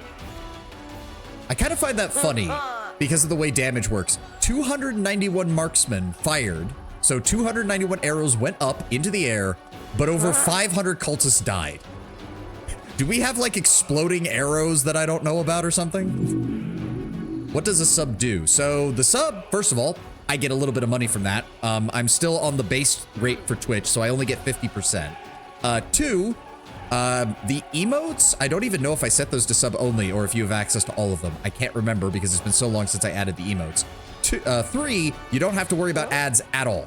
Now, admittedly, I still take my breaks during the ad break, but that's largely for my own mental health rather than anything else. And also to refill my water because my throat and lips tend to get really dry when I'm playing for multiple hours. And trying desperately to talk the entire time. And sometimes to rant. Yes, occasionally during an ad break, I will get obsessed with what's going on and I will just rant. No, no, no. Hold everybody back. Let them come to us. Or rather, let them die. That also works. There we go. Oh, really? Can my cavalry get to them? Yes. Star Wars sequels. Ugh. No. I had an entire... I don't know if you were here for that, Runner. You probably weren't. But when I got back from my holiday vacation in the winter, I did an entire stream where I ranted about Fallout, the TV show Season 2. And that took about 5 hours. Is there something in Streamlabs that tells you what an ad begin? It's not Streamlabs, it's OBS. But yes, there's an ad manager in OBS that links to my Twitch, Nomato. And it gives me a warning. It actually is running a timer right now. It's also when I snooze the ad towards the end, because I never want to let you guys have to watch an ad right before I'm about to end stream, so I always do that. Saw a bit on YouTube. Yeah. It's up there somewhere. But yeah, there's an ad manager, and I can link that through, I think it's Stream Elements, so that it shows up in the upper corner as an actual alert. And I picked up that idea from Pirate Software, because despite Pirate Software being a bit of a dick, he does give good advice for streamers in a lot of cases. I just would not recommend following him for a lot of other things now, because he's a bit of an asshole. The General has a +5 bonus to energy recovery per level of defeat, and spells cast with the Divine Descriptor have a +5 power. He already has a really high energy, so I'm willing to go with Divine Magic, so that way his healing spells are going to be just as effective as his arcane spells. At the start of name a media that modern Hollywood and AAA is fucking up. Yeah, I mean, I was a really big Star Wars fan, and that's putting it mildly, and don't even get me started on Rian Johnson. Don't, please don't. It's not worth it. I've ranted enough about that it's just not worth it. That's the real, that's the really shitty thing, Tenwin. If you had told younger me that I wouldn't care about Star Wars in the future, I'd have called you a liar. But here I am. And I just don't care anymore. Now, what was I doing? Right, we were going to try and deal with these assholes. We need to start getting our armies moving again. See, I wish it would tell me what these locations were when I'm mousing over them in the campaign map. It doesn't. That's fine. All right, F5. Let's go after these guys. Oh, they're willing to stand and fight. They're not even trying to run. I'm enjoying Fallout. I'm pretty sure it's an AU where the courier died. That is a semi-acceptable headcanon, runner, but I'm also just at the point where I don't even want to give Bethesda the time of day now. I just don't. I just don't. Give me a fireball. What are those? Alchemists, sorcerers, wizards, and cult mages. Okay, so let's hit the arcane casters over here first. And down they go, and then shoot the alchemists.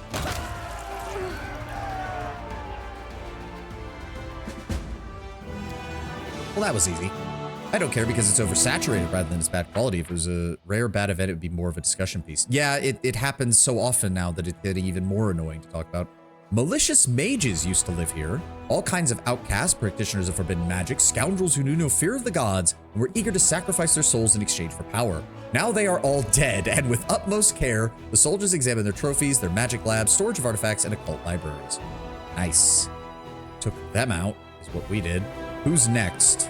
A bunch of Quibbleoths and some gargoyles, but we get a shit ton of experience for it. A new Star Wars TV series or movie coming out at random. Before it used to be an event, now it just is. Yeah, that's part of the issue.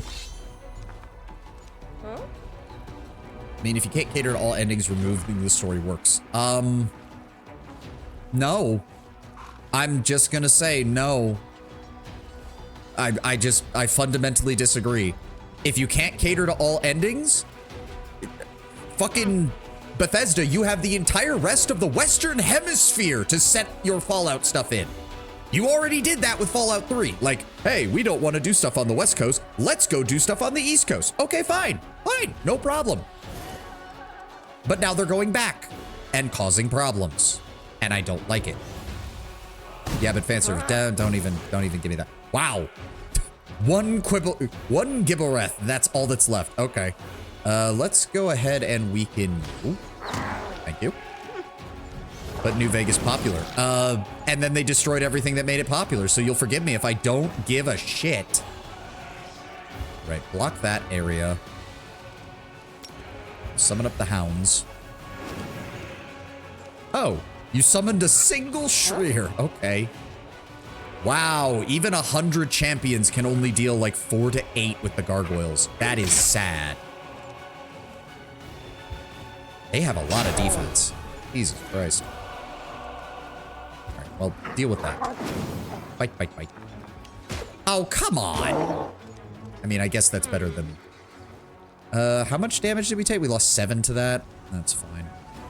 Shoot him. Oh, good. We got an extra shot. Kill them. Okay, come on, buddy. Oh, we got an extra move. Send in the Yamada. Yep, send in the infantry. God, the infantry helps nothing. Have our champions move around, because that will allow the paladins to move, which increases their damage.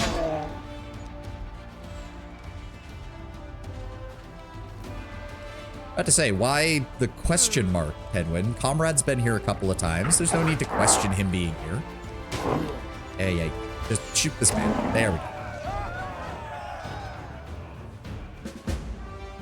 Gotta feed into the nostalgia. Well, congratulations. They fed the nostalgia by burning the nostalgia to the ground. So I'm just...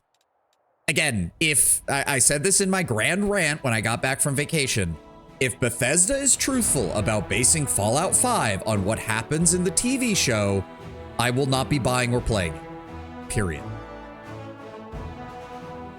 While the captured demons beg for mercy, they give away extremely valuable information, revealing all the secrets and tricks of the enemies. The officers memorize every word, and in the coming battles, they will have a chance to test that new knowledge in practice. Okay. We also have what appears to be an elemental army, which I think we can handle. See, that would piss you off? Yeah, now you see why I don't care anymore, runner. I don't. I just don't. Ow. You dick. Cultist fighters. Kineticists. Oh, that's not good. Give me a fireball. That should kill most of them. Kaboom. There we go. The cultist fighters are going to be annoying, but we'll be able to deal with them. Let's just go ahead and eliminate the... yes, eliminate the fire elements.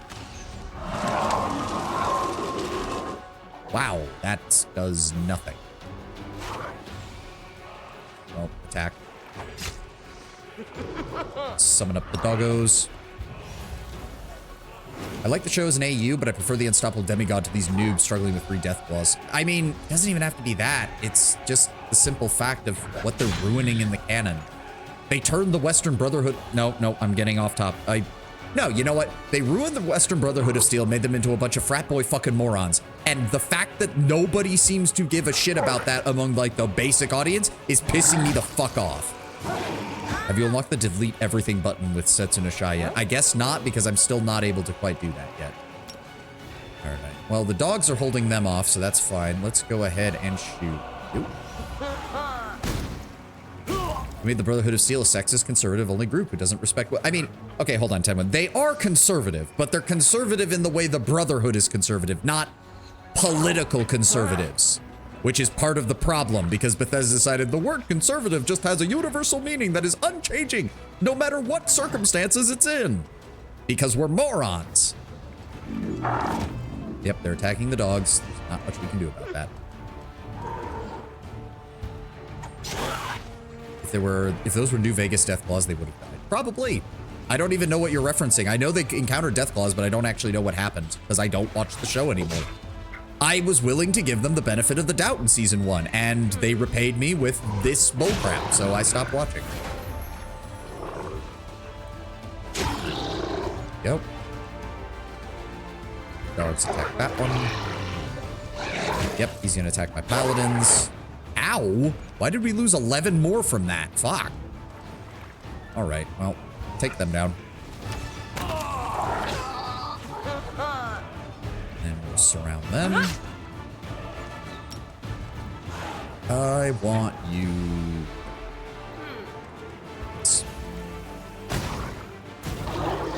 Oh. Send in the infantry. Must have been those knockoff Ricky fought? I don't know. Imagine for a moment if they announced that the next Witcher game was inspired by the TV show. The fandom would implode. Yeah, I mean, the fandom kind of already did implode. Let's be very honest. The Witcher fan base is very upset by a lot of the shit they've been doing. There we go. Weaken him down. Fight, fight, fight. Ow, stop hitting my Yamada Azadas, you piece of shit. Have you played New Vegas? I have, and I was considering doing a playthrough on stream at some point before the second season dropped, and then I got very angry, so I kind of shelved that idea. At least they can ignore it. The games, oh no, they cannot. Yeah. I was considering doing a playthrough runner with Legion, actually, because I've never done the Legion pack, and I was kind of interested to do a Legion run through just for shits and giggles. And then the show came out, and I just, like, lost all desire to do either a Fallout New Vegas or Fallout 4 playthrough. Just, in general, just gone. All the land around is strewn with shards of magic crystal that were brought here in huge quantities for the demon-worshipping spellcasters to draw power from and summon elementals. They had no time to finish the ritual, so a portion of the magic crystals have fallen into your hands. Nice. Fallout 1 and 2? I've considered that. I've considered that in the future. Oh, can I come up behind these guys? Because that would be quite nice. That would give me a nice forward operating position here. I'm thinking we do that because I don't know if we quite have the No, that is so many Vescivores. No, we are not dealing with that just yet. Oh no. What do we have here? Demon fortification and some finance points. Yes, let's go this way. Let's come up behind this army. Fallout 2 Restoration Project. Maybe the thing is that in my opinion, comrade, Fallout 2 already has more than enough, like, content. It does, a lot of the stuff in the restoration mod is cool, but some of it is just a little bit bloat, given the length of the game. Let's go ahead and drop a fireball on these guys' ass. No, I didn't mean to. I keep forgetting that if you hit the spacebar, it ends the whole turn before it does the action, which means I might have just fucked myself. So we're gonna load the autosave. Calling them comrade is so funny. I mean, I'd really rather do that than Lenin. Let's try that again. Fireball. Much better. And then we're going to go ahead and shoot the Gobrizu because the Arachne has already wasted his turn. The Azada can set up here. Houndy boys can get set up here. Oh, cool. We got a second turn out of that. Let's move forward by 1. Have our boys just hold fast here. What is this? United. What is that? This unit is affected. All adjacent allies gain a +1 bonus to saving throws and AC at the start of each round. This is a mind affecting effect. Oh, cool. That works for me. Send in the dogs. Have them distract the Vescivores. Oh, wow. He did so little damage to that. That's kind of sad. Sorry, Arachne. But no, I have considered Fallout 1 and 2. They released a TV show about Ayora, the Imperialist Rautai. Let's make them sexist, so only allow men to talk. Maya will be a rebel that fights against patriarchy. Oh, God, they probably would. Oh, God, you're not wrong. They would. No, Tenwin, no, because... Oh, God, this is going to sound horrible. I already know they wouldn't do that. They already have Adir as the classic conservative enemy. Rautai, by contrast, would be some progressive haven, and they would literally portray it in like the most political light possible, and it would come off so goddamn preachy and horrible. The Rautai would still be imperialist, but it would be, but because they're progressive, their imperialism's totally okay. In tabletop, there are rules for convenient units to mass combat stats, and I love how it accounts for a single unit acting as an army. To be fair, Maya having an Orlan girlfriend is possible in game already. That is true. One of the prisoners informs the soldiers that the captured fortress was called the Castle of Desires. A cunning Gobrizu tempter turned all the mortals that lived there into slaves in exchange for their deepest wishes. Of course, all of his promises turned out to be lies and illusions. Womp womp. All right, now we go after these guys. That is a lot of cultists. Good lord.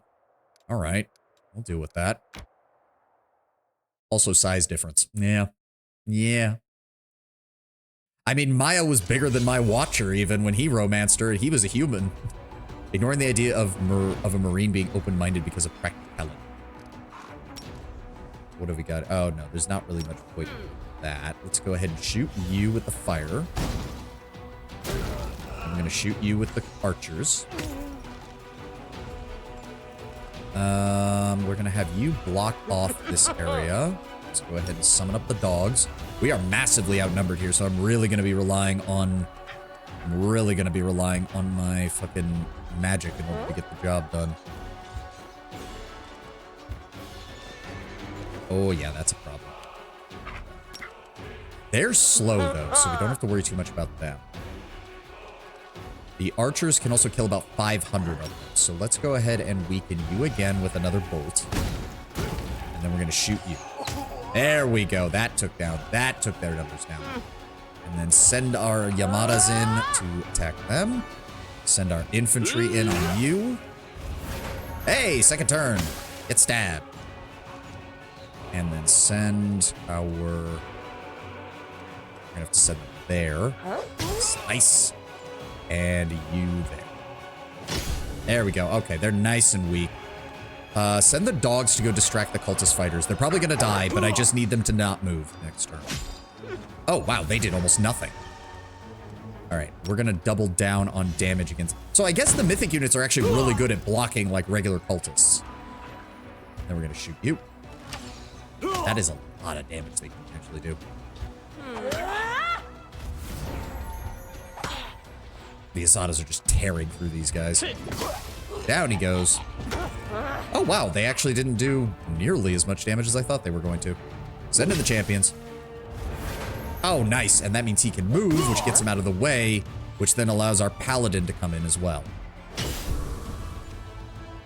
And then we can move the dog, and then the infantry can move in next turn. Archers. Christian units are hilarious. You have a unit of dedicated dragon riders without the dragons.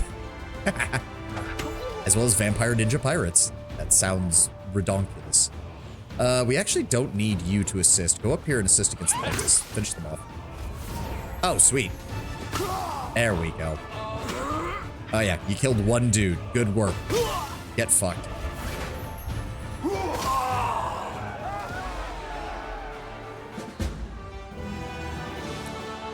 Damn. So that was what? Almost 3,000 enemies, and we lost 2 guys who immediately got resurrected. Having wiped out the army of cultists, the Crusaders discover many blood-streaked golden idols. The soldiers fire up the camp forge and toss them into the flames. The heat of the forge melts the blasphemous statues down as the fighters whistle and cheer. Yes. All right, and now we have the Castle of Desires, which means we can build that up as well. Which means Citadel, Garrison Archery Range, Garrison Barracks, and... Oh, we need Halls of Champions for those. Interesting. And Garrison Stables. Ugh. Vampire Ninja Pirate sounds like a pirate group that would exist. Yep. I mean, frickin' the guy who's the co-host of Game Grumps is part of a band called Ninja Sex Party or whatever. Oh god, I forgot these people existed. The Next Door Theater Troupe probably reports that their new play is complete. They are only now awaiting the commander's arrival before they hold the premiere. Oh no.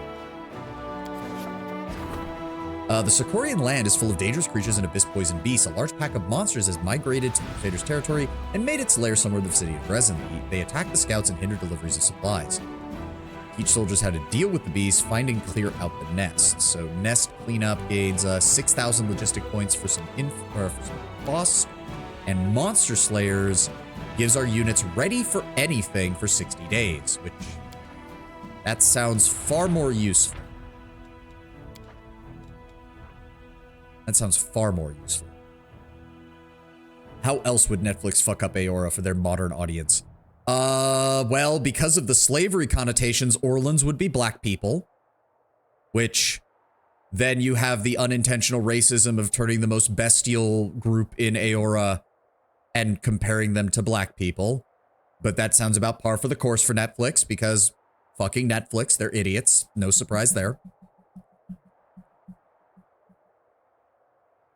They would race swap Zawa, because how dare the Examinal Plains that has all these Nawa and Aztec sounding names dare have white people in it. They aren't bestial at all. They'd be super sophisticated and kind, but just held back by the man. Yeah, something like that. Something like that. They would double down on Adir and Wotica being dumb, and then somehow them being complete morons, but also having the strongest empire in the world, because, you know, that somehow makes sense. They would double down on the Ridsarans being dumb hick Southerners. They expect a Make Ridsaris Great Again reference, even though that makes no fucking sense. It's like they're doing it intentionally for negative attention. I think it's partially that, and it's partially because some of them actually believe this shit and don't see anything beyond it. They really are that dumb. See, on the one hand, this is the better effect, but I have to renew it every... See, is that ready for anything renewable, or is that something that I only get once? Because if I only get it once, then it's not that great. It is for 60 days, though. And actually, no, we're really good on logistics right now. We do just need that event to go off, though. Wonder how they'd portray Old Valia. Funnily enough, they might do that one pretty straight on, because Old Valia is just a bunch of minor noble families still beating the crap out of one another. How would they fuck up the Glenfellan and the White that wins? They would race swap them to Inuit, which means they couldn't be white-skinned, because we can't have that in the Arctic. No, no, no. Noble families of color, no. Well, yeah, but that's Old Valia. Like, I honestly, I don't know how they could screw up Old Valia. Now, that's not saying that they couldn't. I absolutely believe they could, but I'm not seeing an exact, like, obvious case of them doing it. Especially since if they want to show better versions of that, they just show the Valian Republics, and it's just like, look, brown people can do democracy too, and it would sound really condescending because they're assholes. Yeah, you know what? Just find and clear out the... no, teach the soldiers how to deal with the beasts. Do that. Even if the beasts were destroyed, more would come after. Rather than destroying specific packs, the soldiers are taught how to fight back against such monsters. With specialized trackers, capturing a few of the beasts, bringing them to Dresden so the troops can learn how to kill them. Knowing all the beast tricks, the warriors will be ready to face them. Good. I still don't want to have to do this yet. We are still working on this. How has it not been a week yet? What else have we got? Monster Slayers. Yes, issue decree. We do not have the numbers to break through this. Like, at all. Where was Wenduag? I think Wenduag's thing was down here. Or here. Which means we have to break through this. Which, oh no. We do not have the forces ready for that. They would downplay the negative aspects of the Hawana caste system into the ground. Oh, absolutely. Absolutely. They would just downplay all of that. So yeah, the only way to get, I think... Can we go around? Hold on. F5. But the public would refuse to believe that such blonde-haired, blue-eyed indigenous people exist. Probably. They probably would. Oh, we can go around them. Okay, so we just need to... I think we could kill that. I know it says 11 to our 9, but I think we can handle that. We have the magic for it. We have the magic for it. In fact... Replenish... Amplify resistant. Go ahead and use Mark of Terror on that demon, please. No. On that demon. On that demon. No, on that demon army. Okay. Move. No, I did not ask you to move all the way back. Mark of Terror on them. Now go this way and go over here. Thank you.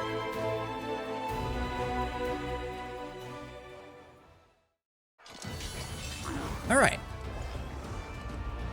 We have our archers. We can deal a good chunk of damage. 2,000 is the base damage, but it can go as high as 18. I'd like to kill the Mariliths first.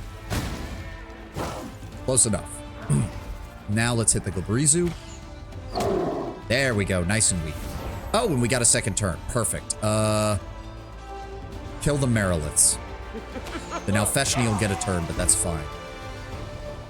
Move you here. Summon up the dogs. And then I want the rest of our forces to hold fast. Where's he going? Oh, okay. He's just... Oh, he summoned 99 Vrot. They got to go twice? Oh, fuck you. You pieces of shit. You fucking pieces of shit. Shoot them.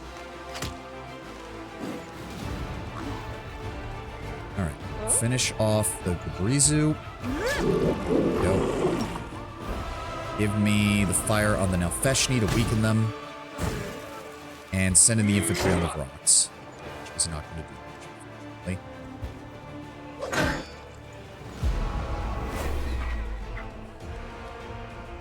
Heal yourself. There we go. Weaken them some more. Send in the dogs around the flank. What? Okay, fuck you. 9,000 damage to the paladins. Fuck you. Luckily, that's not enough to even fill our infirmary, so I'm just going to fucking focus fire you to death. We know Takaze would be the most slay queen, perfect and kind ruler. Nothing ever goes wrong. The only reason she struggles is because Adir, who never had a proper presence in the Deadfire, invades and is way more shitty and poorly maintained soldiers who in the end defect the water. Yeah, they would do something stupid like that. That sounds about right.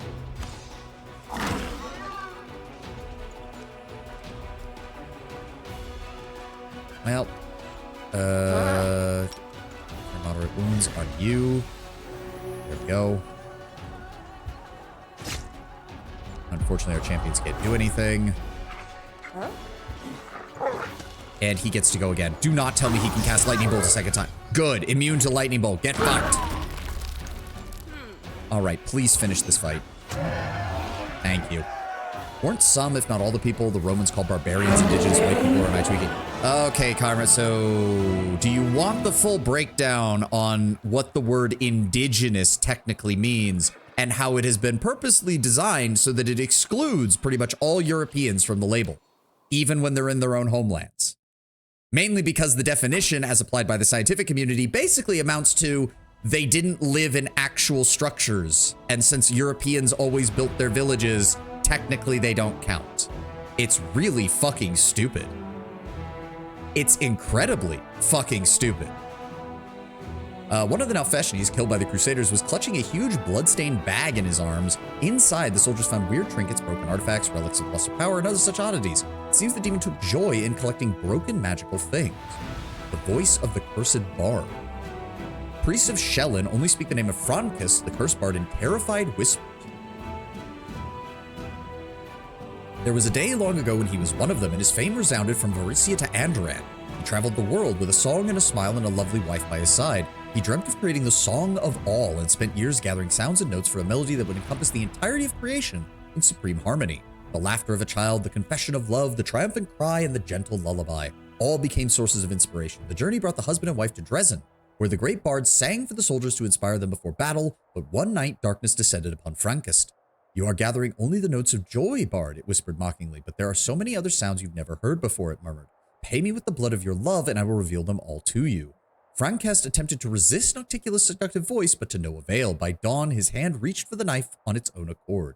He walked through the city streets, covered in his own wife's blood, singing a song with a happy smile on his face, and none dared to stop him. So terrifying and powerful was his voice. The call brought Frankest to Alushinira, where he kept gathering the notes to compose the Song of All. The cries of mothers whose children were butchered, the moans of a warrior whose hands were chopped off, the wailing of lovers who would never see each other once again. This cruelty astonished even the demons. He murdered and tortured women and men, but the smile never left his face. Many years went by and the Song of All was almost complete. The cursed bard was lacking one final chord, and so he came to the flesh markets and walked among the slaves, treating them to sweet wine and sweeter songs. The thralls watched him with hope and timid smiles. They gratefully accepted the cup he offered, the wine's tangy aftertaste quickly giving way to searing pain. For the bard's wine casket was full of poison that liquefied the inners, and the moans of the many dying joined his song as its final note. The cursed bard drank the bitter dregs himself and sang as he lay dying and was happy. The demons listened to his performance with bated breath, for it was the Song of All Wicked, a hymn to the darkest night where the cursed fire burns bright. When Frankist fell silent, his body was reduced to nothing but rancid ooze. The poison spared only the bard's vocal cords, which the demons preserved as a grisly relic. They became a memento of the most frightful and remorseless song Alushinira ever heard. Cool. Insane, but cool. Oh, Firestorm. This deals power times power plus 5 d10 fire damage to all air units in a 5x5 area.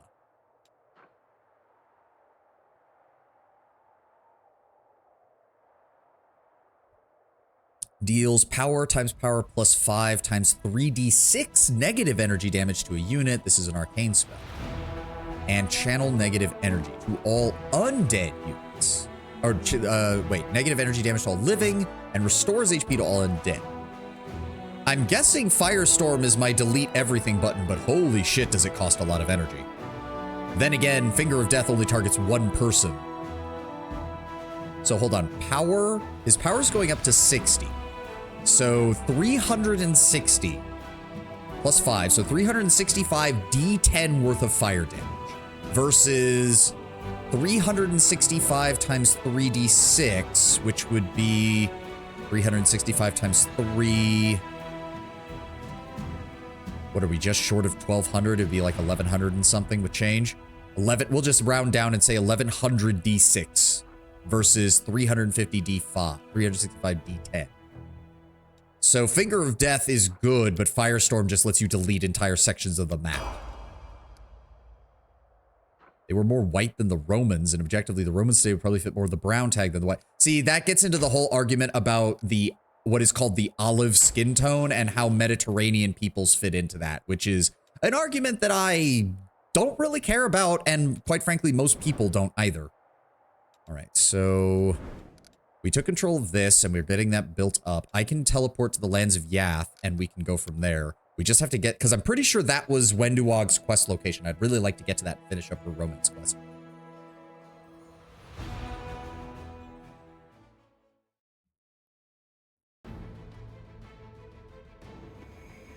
Oh no, it's the actors. Commander, good day to you, and all that. I am Tina of the Next Door Theater. Please remember me. There's the score. We're finished rehearsing, and we're ready to stage the world premiere of our play about your exploits. Grandma sent me to invite you. We're ready to get started. Will you come? Sure.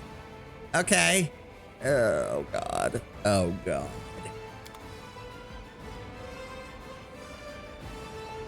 The legend theme music is entirely inappropriate for this.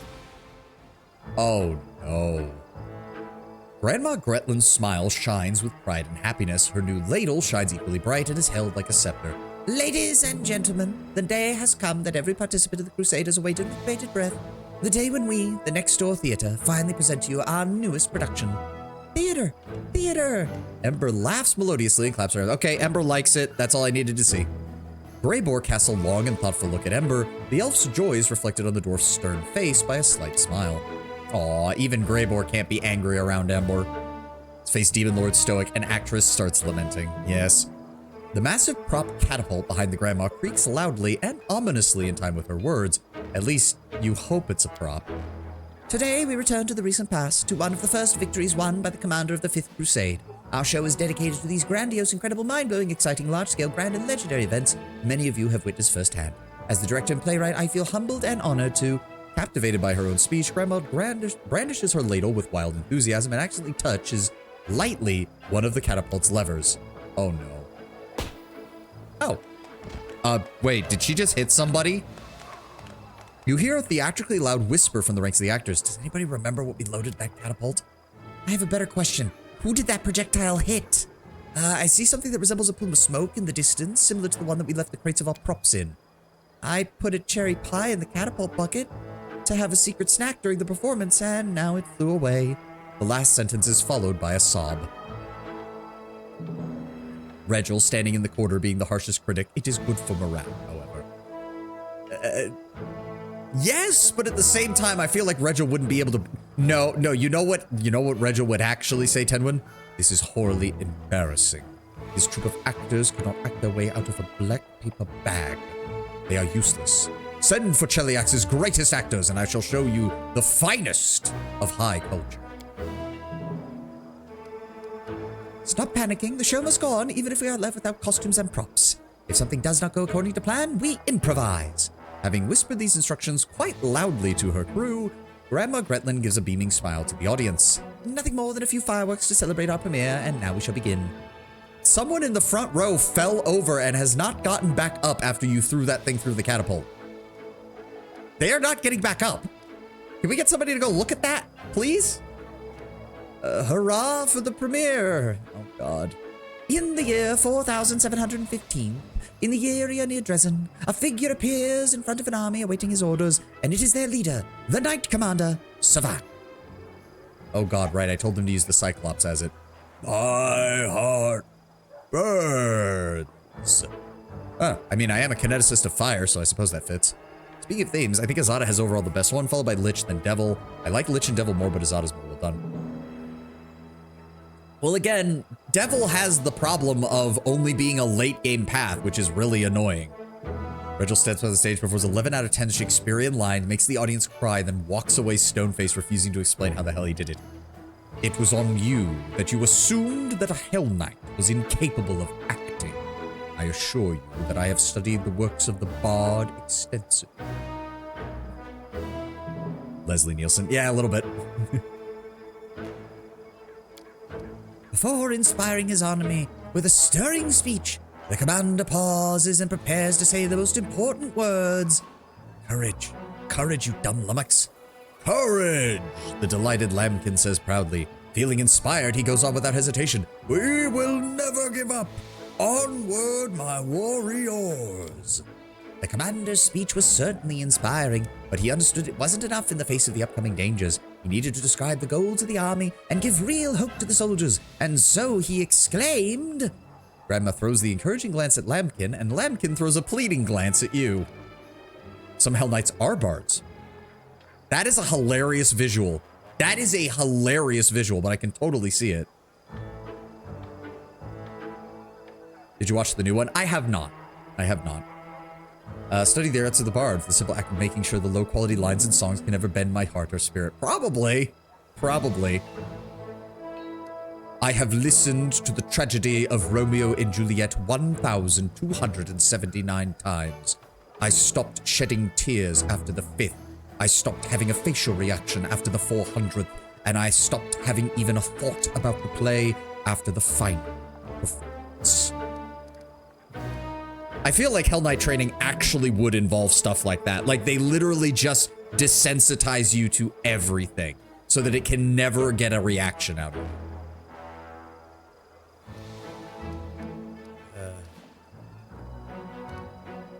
No, my character would try to get this needs to get back on track.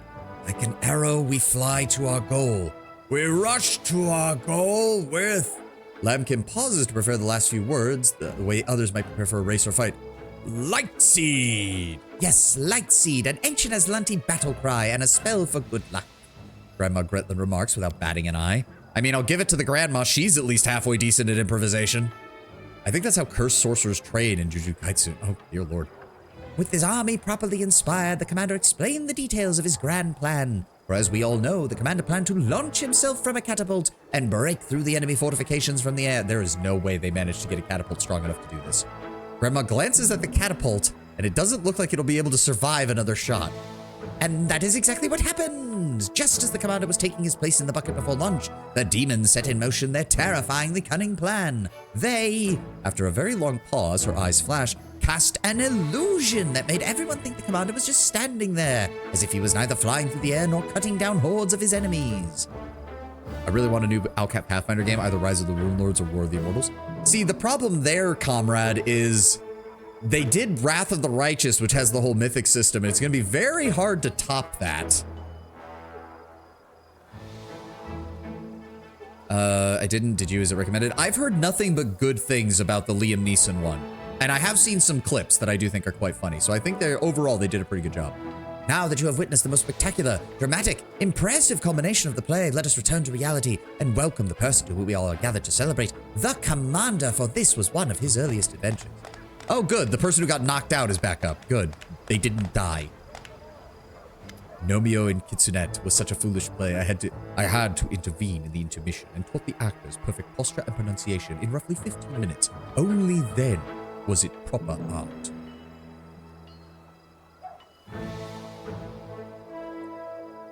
So moved was I by this play that I was forced to delay my capture of the production assistant, who was wanted in 7 countries for murder. Of course, I flagellated myself heavily afterwards. The fact that I had delayed at all in the name of art was a horrendous black mark upon my record. War of the Immortals lets you ascend as well? Oh, then that would seem to be the next logical step then. So what did you say, Commander? Did you like our show? It was great. Please, never try to top it. I don't think you ever will. Oh, of course, sure. A mysterious smile appears on Gretlin's face. Believe it or not, Commander, but every true comedian knows their calling is to provoke laughter and smile, not necessarily on stage. And it need not be successful, professional, or perfectly organized performance. Sometimes our art exceeds the limit of our stage. Now, unfortunately, the time has come to say goodbye. We were with you from almost the first day, but the show is nearly over, and the next door theater troupe has other places to be and other plays to perform. The way she said that sounded very ominous. Beautiful. She's in the trickster path, isn't she? She's more than she's not just some harmless old grandma, is she? It only just occurred to me that Horgus never came back after we did the time skip. What was I doing? Right, we were gonna go see if we can make our way down to Wenduag's quest. Oh no, we will miss you so much. I've DM'd Rise of the Rune Lords. It could do with some added social. Yeah, from what I remember reading about it on the Pathfinder wikis, it's a very, like, straightforward adventure path. Its main thing, from what I remember at the beginning, is that it works really hard to bitch slap arcane casters in the first half. Just enemies that are straight up immune to magic, really high spell resistances, just anything that can fuck with a wizard or a sorcerer, it has it. Wrath system is more diverse setting like Kingmaker sounds. System in a more diverse setting like Kingmaker sounds great. That could be interesting.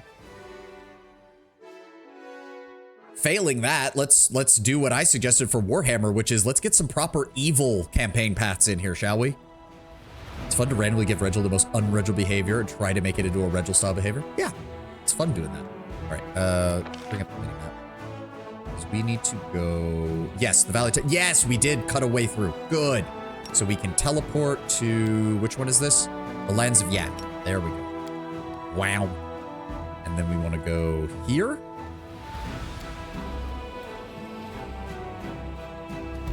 Come on, keep moving.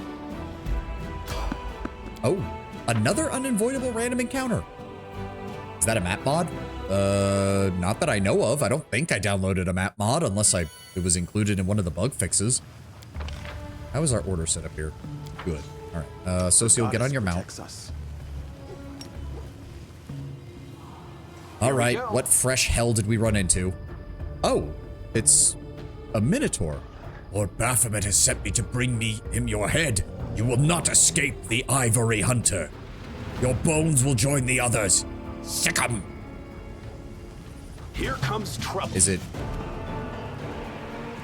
Rag Lenorn Blood Tracker? Okay, that's a problem. Flat-footed of 40, touch of 16, so at least I can hit them. Big snake. Very big snake.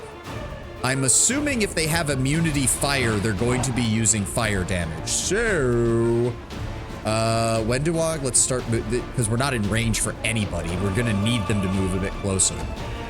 Rochelet, I need you to give me...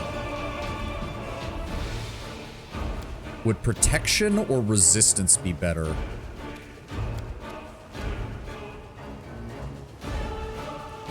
She's above level 12 caster, I believe.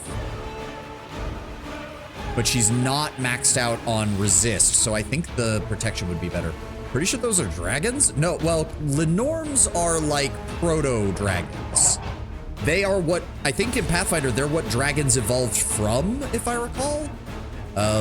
Brown Bear is gonna have to be the one to clarify on that. I think they count as, well, yes, they count as dragons. They're just not, they just aren't actual dragons. Okay, hold on, seriously, what is your spell level? 16. Okay, so that would give me 120 points of absorb fire. Damage is reduced. The value increases. So, okay, so this is resist fire 30.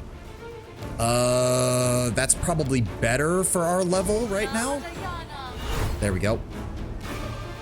And then I need you to move up. Oh, he's got a lot of levels. Okay, that's fine. Elbrig, I need you to hang back because you need to be in the position to charge once we get a chance. Moving forward. Yep. Oh. Oh, there's 3 of them. I thought there were 2. Oh, dear. Shitballs. What is their saving throws? Their lowest is will, so that's good. What are they immune to? Slow, sleep. Slow, sleep, paralyzed, prone, entangled, difficult terrain. Slowed. Okay, so apparently they're immune to slow 3 times over.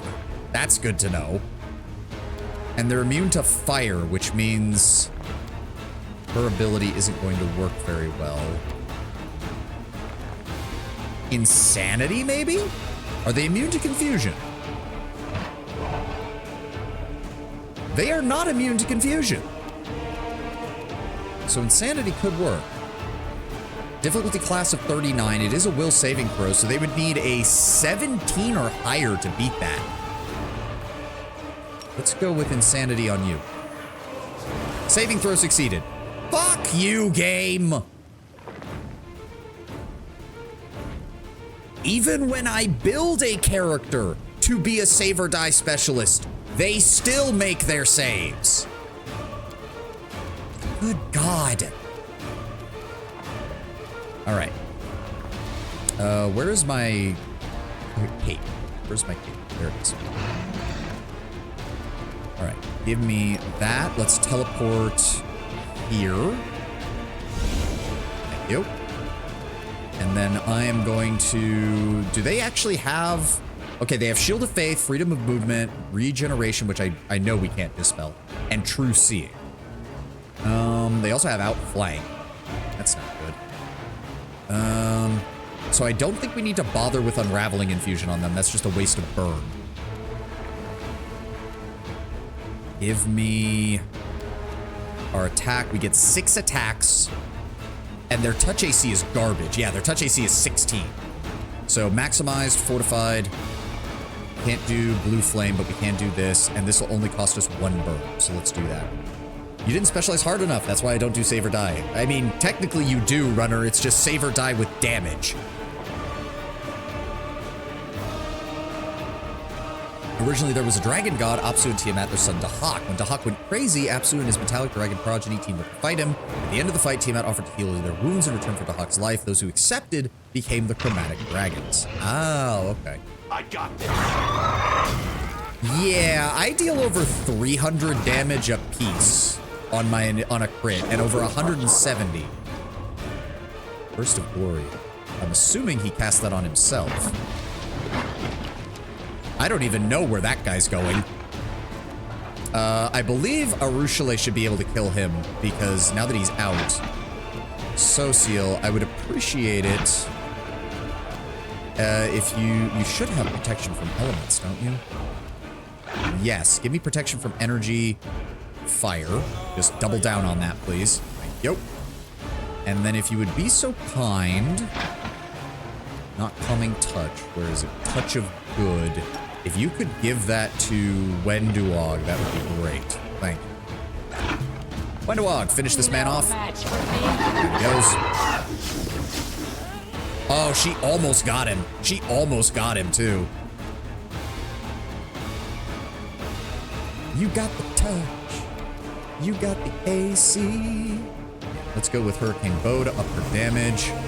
And then I want you to target him. Resist. Come on, just hit him once. Nope, we missed every single shot. That's fine. Ulbrig, death from above. There we go. Down he goes. Ember, move you up. Let's try the insanity spell again. See if that works. Saving throw succeeded. So you're they needed a 17 or higher on both times. So 17, 18, 19, 20. That is a 20% chance of success. They've passed it both times. They passed it both fucking times. I fucking hate you, game. I really do. You know what? I'm going to teleport over here and I'm going to kill this guy. I'm done with spells for tonight. Guess I'm done with spells for tonight. Or not. Never mind. I guess we're just going to wait for him to come to us then. Sounds good to me. Just go ahead and give me an extended range blast on him then. There you go. Take 276 damage, asshole. Inger Magor. That's his name. Interesting. Yep, he has to go all the way around in order to get to us. That's fine. Social. I'm really surprised these guys didn't... Wait, why is he nauseated? Sickened. Oh, because my sneak attack... Okay, yeah, sneak attack plus kinetic blade is insane. I'm gonna give him that. Sneak attack plus kinetic blade is insane. If you would please, go ahead and give me Touch of Good on Wenduag, and give me Bit of Luck on Wenduag. Because that should allow her to... Why are you... What the... For a second, it looked like Socio fell off his mount, and those 4% rolls, yep. Just use Hellfire. They're immune to fire. The only thing it would do is the unholy damage. Down he goes. Arushale, soften this jackass up for me, please. Oh, no, he's got high AC too. Ulbrig, delay your turn till after me. Can I reach him? I don't know if I can.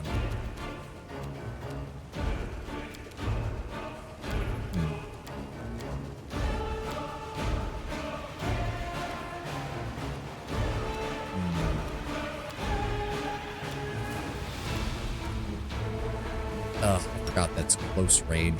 I mean, she can reach him. Just... Oh, good hit. Good hit. How much health does he have? 322. Okay, so what I'm gonna do then is turn these off, turn Quickened on. I'm gonna blast you with a Quickened Metamagic Blast.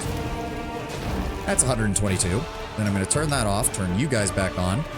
Go ahead and charge my power and go with an extended range. And down he goes. Thank you for the 18,000 experience, jackass. I can handle it.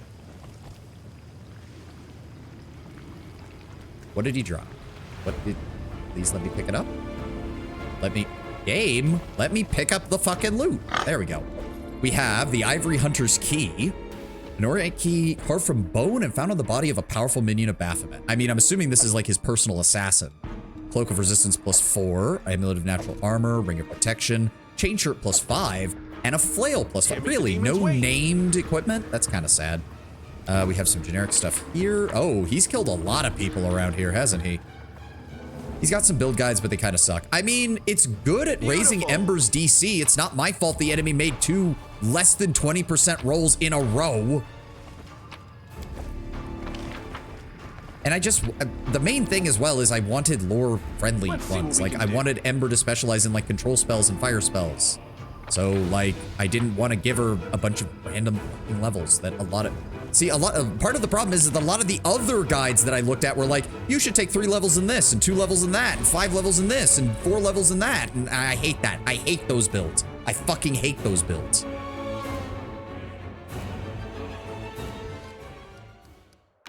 All right. Oh, for the love of... How many of these are we going to encounter? All right, well, whatever it is, it'll have to wait till after the ad's done. Good lord. Just hold here. I almost never do RP builds in RPGs. Why? Oh, you almost ever do. I thought you said never, and I was like, what the fuck? I don't dip with casters, except Woljif. I mean, Woljif's already a Gish, so it's understandable. All right, I'm going to run to the restroom. We'll be back for the final hour of the stream. See you guys in a moment.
Like, I know technically I could just play through the ads, but I do admit that having the short break is nice. I don't know if I could go like 4 hours straight without having to use the restroom at least once. All right, what fresh hell are we encountering? Oh, not the ghosty. I'm not even gonna read this shit. I'm getting sick and tired of this. Will you answer my question? Ask the question and I will answer. I'm getting real sick and tired of this. Got a small bladder converter. No, I drink a lot of water while I'm on stream, Tenwin. It's why I don't understand why some streamers need, like, a redeem to remind them to drink water. I'm drinking water pretty much non-stop.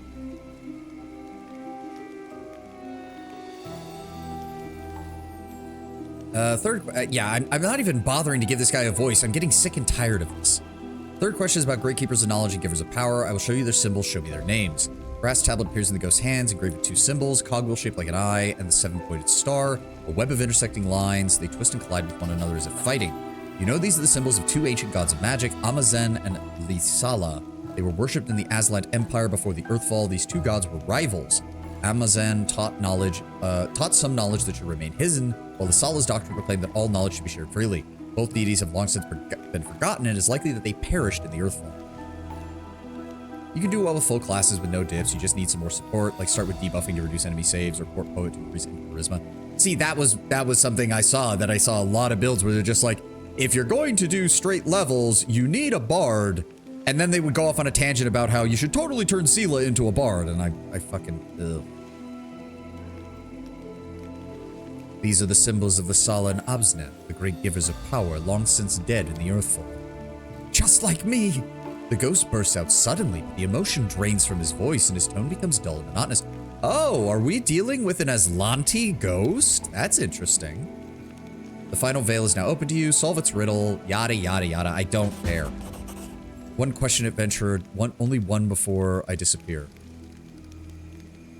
Greater maximized metamagic rod. Nice. Who are you? Doesn't matter. I've been dead. I don't care. Wait. I was once called the Thief of Secrets. And on occasion I stole too much and I paid for it with my life and with my afterlife. The one who stole secrets is now a secret servant of secrets. Wait, is this Kinney? Is this the storyteller's friend from his stories? Because he's saying, oh, not even the oldest elves or greatest mages on Galarian. But what if I encountered both the oldest elf and one of the greatest mages on Galarian who's the same person? The ghost fairly manages and disappears with scream. Well, shit, if that's the storyteller's friend, now we've got to get him out of there. Like, at the very least, we got to free him. All right, is there any loot around here? Anything at all? Nope. Lasala isn't dead, just obscure. She does have some cults. I mean, that's kind of the case with a lot of those ancient gods, isn't it? They go from being like full-blown deity status to being like half-assed demigod cult status.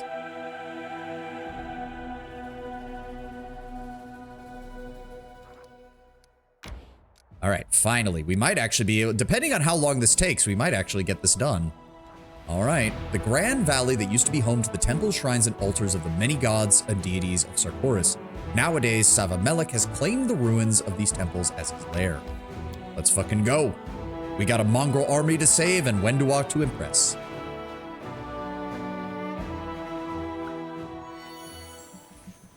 Let's see what we can do. Speaking of which, since we're here, lend you my aid. Let's see here. Let's start off with the usual. Go ahead and give me Stone Skin Communal. Give me True Seeing Communal. Give me Spell Resistance.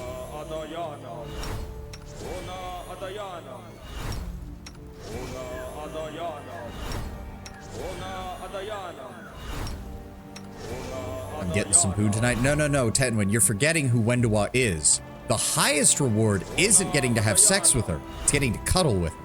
Because that shows that she actually trusts you.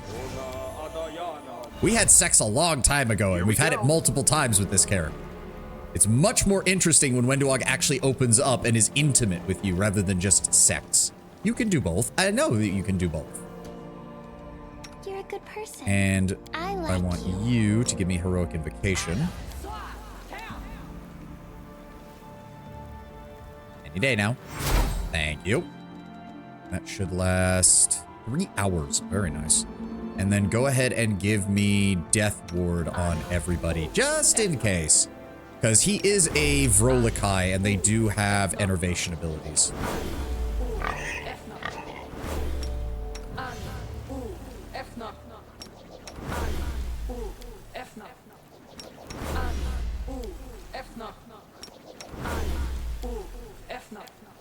Alright, good. Good. Give me Delay Poison Communal. Give me Bones Fists. Yep. And that do be it, I believe. Give yourself Mage Armor, Ember, just in case. And then Arushale. Need that. Just go ahead and activate Hurricane Bow.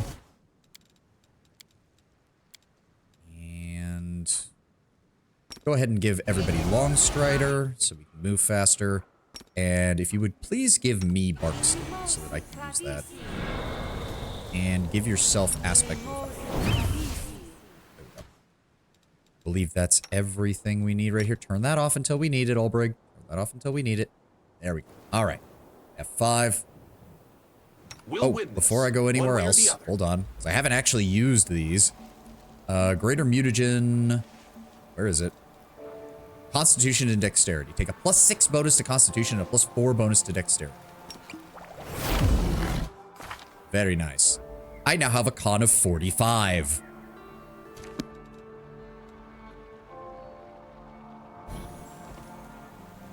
I can handle it. All right. And there's the Mongols. My children, the hour of the final communion has come. Accept your fate. Master, serve the master. My creations will serve you for all eternity. It is not true. You must fight it. Fight the evil in your soul. No, children, there can be no redemption for you. But you don't need it. Give in to the sin, and if you yearn for more, I shall grant you the poison of my sting. The curse. I can feel it.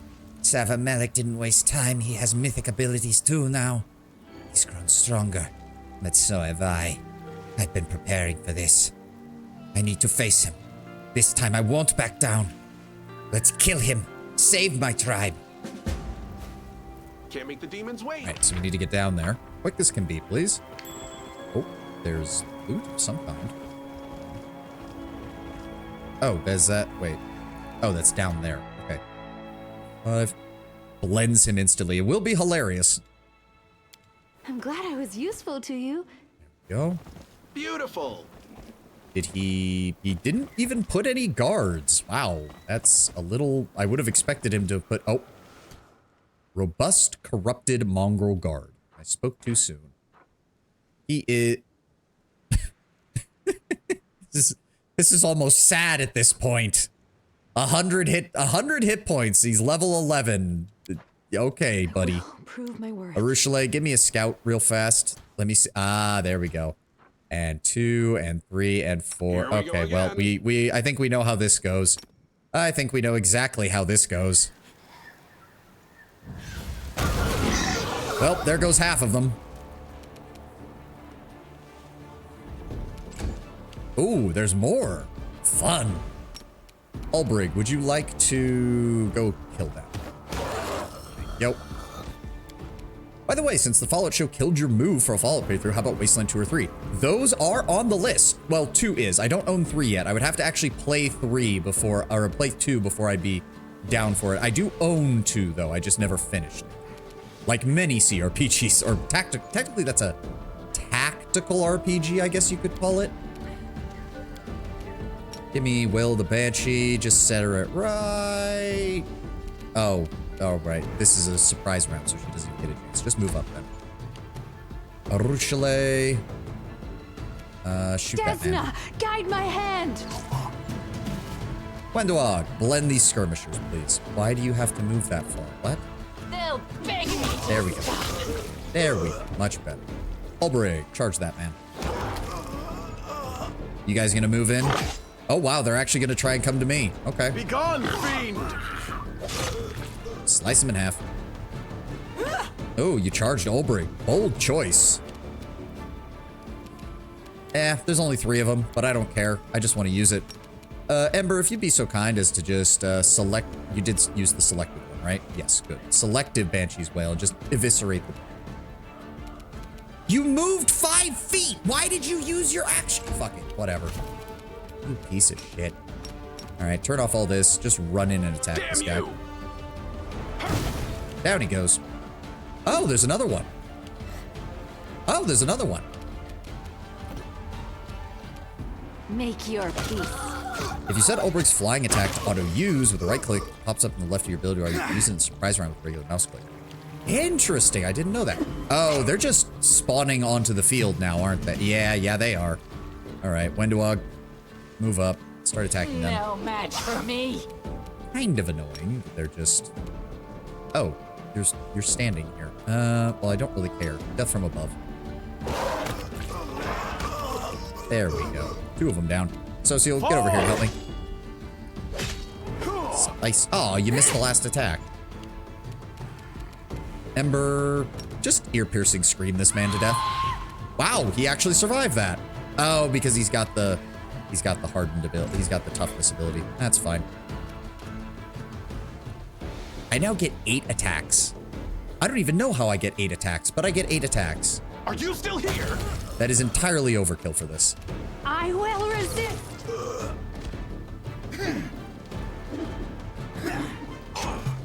Energy weapons suck in Wasteland 2. I've never heard anything good about energy weapons in the Wasteland series, to be frank. Let's see what we can do. Oh, wow. And Savamelik was dumb enough to actually equip these guys with proper equipment. That's really sad, man. How much money did you just waste on those guards that I brutally murdered all of in like 5 seconds? All right, let's give this a quick save. I had a magic deceiver to keep my angel topped off and it was one-shotting encounters, but for bosses, yeah, expanded arsenal hit DC casters hard, but it's still possible. Okay. I can handle it. Oh, Savamelik. I'm here to... Why did it just dismount Sociel from his mount? I saw that. God dang it, game. When Savamelik notices you, he heaves a sigh of irritation.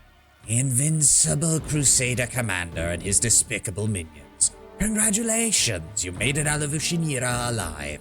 Only to die here. Before you meet your end, you will bear witness to a ritual, my crowning achievement, the culmination of all my years of work. His white eyes turn to Wenduag.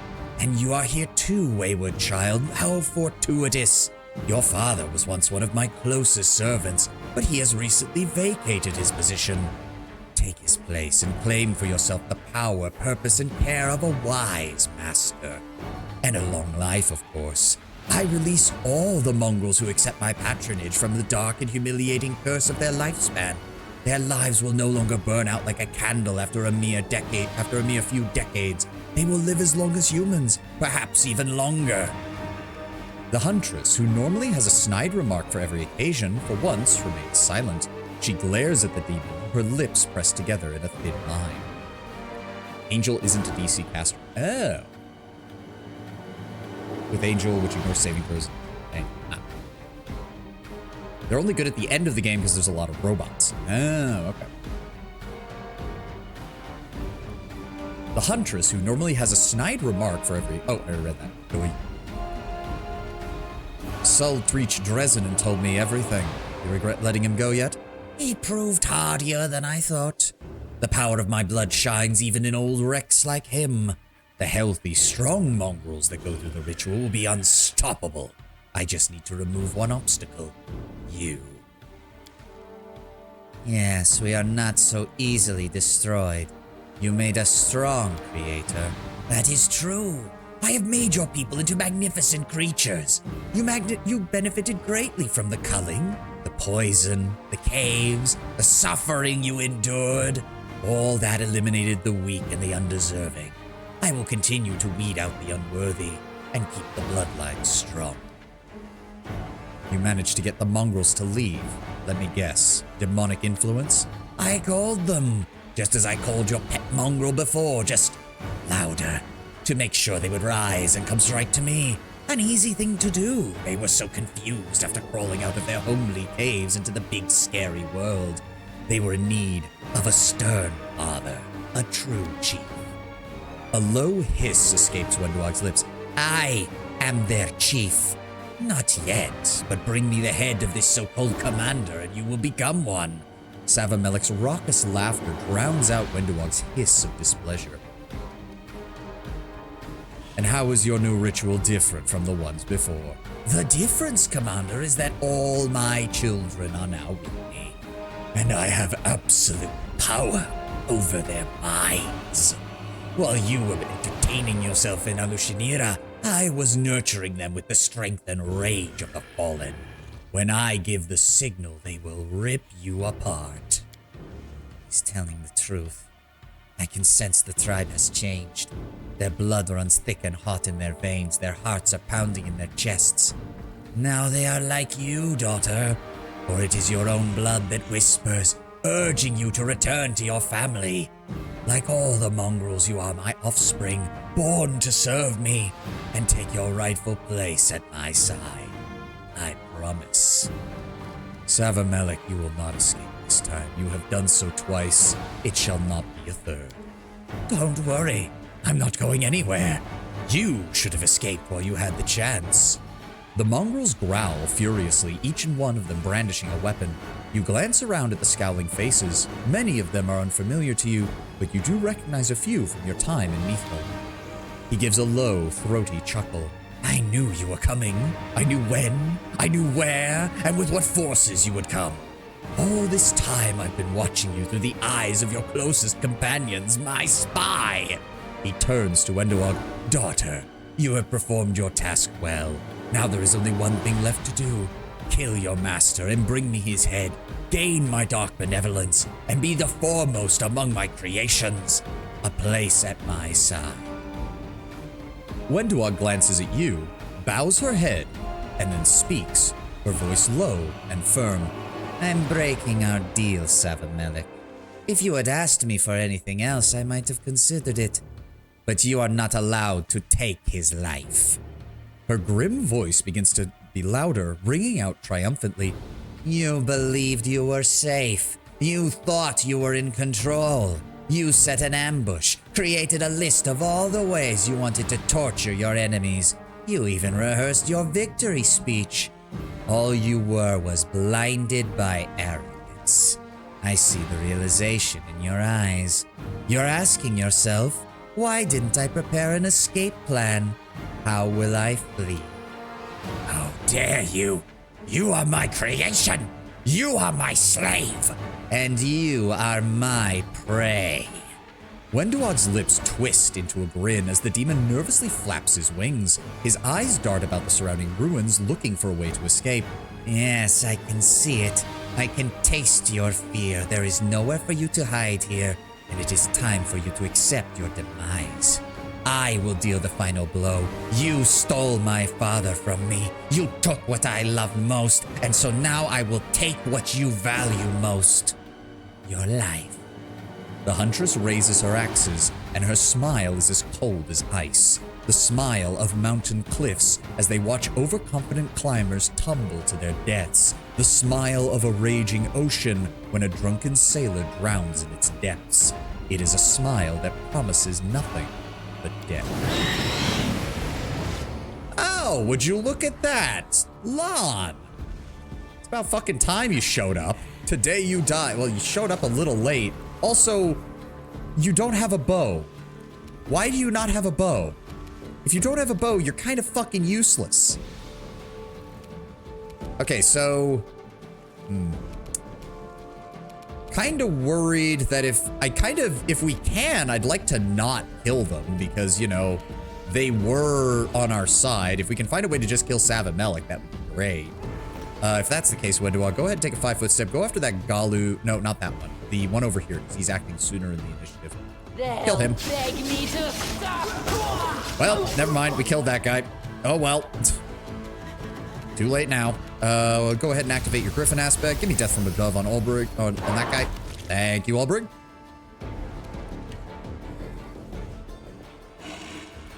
My turn. Unfortunately, he's just out of range. Which is unfortunate. Well, actually, no. Hold on. If I teleport there... Would a 5-foot step get me close enough?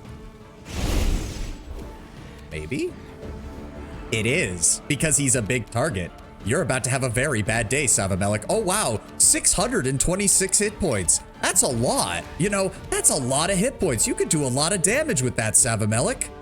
Good guys always win. 199, 202, 194. Oh, I was kind of hoping that would save the rest of the mongrels, but apparently not. Oh, well. Prepare yourself. Killing is what I was made for. Literally teleported up to Savimelik and ripped him apart. Well, burned him to ashes, more like, but still. I mean, you guys can keep trying, but it's not gonna work. Ember, you'd be a dear, please. Go ahead and give me a Wail of the Banshee.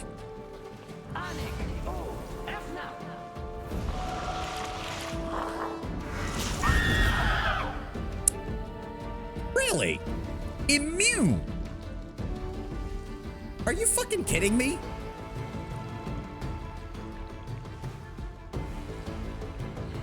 Okay, that's just fucking bullshit. I don't even have words for that. That's bullshit.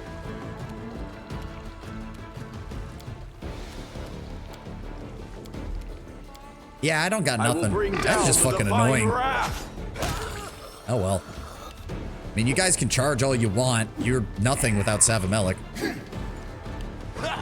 Lan, why are you trying to... You're an idiot, all right? You're an idiot. Wenduag, No blend. match for me. Oh, good. So it did do that thing where some of them survived. Thought we were your playthings.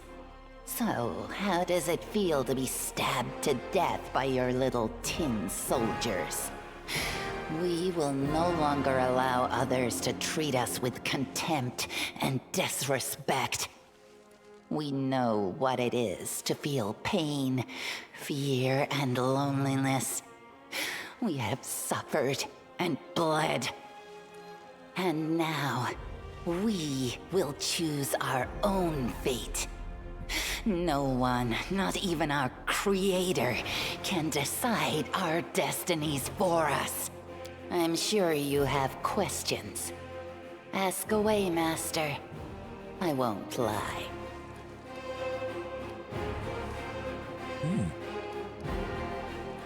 Why even ask? I already know why she's loyal. What will happen to the mongrels now that Savimelik is I dead? don't know, Master. Savimelik made us who we are, but now he's dead, and all his plots and plans are gone with him. We'll have to survive on our own now, without the protection of the shield maze. But we are no longer cursed with short lifespans, so who knows? Maybe we'll manage to claim a piece of land on the surface. Maybe we can settle there and create a kingdom of our own. After all, we are fighters. We are tough and strong, and we do what it takes to survive. We'll try to make a better life for ourselves, and if we fail, then at least we'll die fighting for our future. So you told him I was coming? Yes, I did. And I told him many other things as well. Savimelik needed a spy in your inner circle. He promised me a place at his side. Beat her It took Lulu me by a turning her into while a to puppy? decide What? which side I should choose. But then, I chose you. You were more powerful, and I knew I could go further with you than I ever could with him. So, that's why I told him we were coming. The scum needed to think he had the upper hand. I didn't want him to run and hide. If he managed to escape our grasp, my army would remain in his thrall. I never doubted you for a second. Why'd you decide to remain loyal? Isn't it obvious? You Uplanders are as blind as moles. Because I like you, damn it. We got her to admit it I in wanted to public. betray you, but you accepted me into your inner circle. Not as a servant, but as a friend. I was groveling on my knees, but you grabbed me by the shoulders and raised me up. You let me stand beside you as an equal. And I loved it. I don't want to grovel before anyone, ever again. You played your role perfectly, Wendu. I hoped you would say that, Master. You know, all this Uplander stuff about honor and loyalty means nothing to me. It's all a bunch of nonsense. I follow those who are fortunate enough to be strong, because I want to survive and grow strong too. I'm not acting out of a sense of duty, or following any foolish beliefs, and I'll never be a crusader. I don't need I'm not to gonna be be a crusader. religious or adhere to a bunch of Uplander virtues. But I'll follow you because you're a true leader. Gotta pick up some supplies for school before the store closes. See you Friday. No problem, Lord Brown Bear. And Wenduag is proof that people like Starscream if he was a girl. People like Starscream regardless. He's like one of the most consistently highly rated characters in Transformers. Commander, Wendu, thank you for what you've done on behalf of my tribe. I'm in your debt. Lan greets you with a low bow, and after a moment of hesitation, bows to Wenduag as well. Oh, little Lan. You're here too. Sorry, I didn't notice you at first. I was too busy killing the ancient demon who was responsible for creating our tribe. What are you doing here? I'm not going to be religious, says the Lamashtu worshiper. Well, to be fair, my character picked the green faith. It's not like I'm going around actively proselytizing it either. Oh, you know, the usual, Wendu. Sticking my nose in other people's business, trying to prevent demons from stealing my tribe's freedom. Seems like some things never change. Why'd you decide to come back? After I left Neathholm, I started hunting demons. I know it sounds stupid, but I thought I was doing something important. Although, hand on heart, I was really just looking for an enemy to chop my head off. But then I heard the news that Savamelek had abducted the people of my tribe from Dresden. So I set out looking for him. Luckily, it's not too difficult for a skilled hunter to track down an army of angry mongrels, even if they're in the Worldwound. No need to ask for my help. You didn't do anything. You're welcome. Exactly. I mean, to be fair, I can't blame Lan for the fact that the game developers decided, yes, he's a monk. He'll show up with no weapon, but we made him the archery monk. But he shows up with no weapon, and that's totally fine. Just discussing how to build a DC caster, there's a baleful polymorph spell. Yeah, turns the target into a dog, an arcanist type called Magic Deceiver that basically hacks the magic system so we can deliver it in a way it's not normally possible. Being turned into a dog reduces most attack to 1. You just do some int or wisdom damage and it's an instant kill. Yeah, that would work. So you came here to save your tribe. You thought you could take down Savamelek all by yourself. You're so stupid, Lan. If we hadn't shown up, you'd be dead. Aside from appeasing your conscience, you would have accomplished nothing. I guess I'd be dead then. Better to be dead meat with a clear conscience than to be alive with a heart tainted by treachery. All right, Lan, if you're just going to go right back to the insults, you can just walk your ass out of here, okay?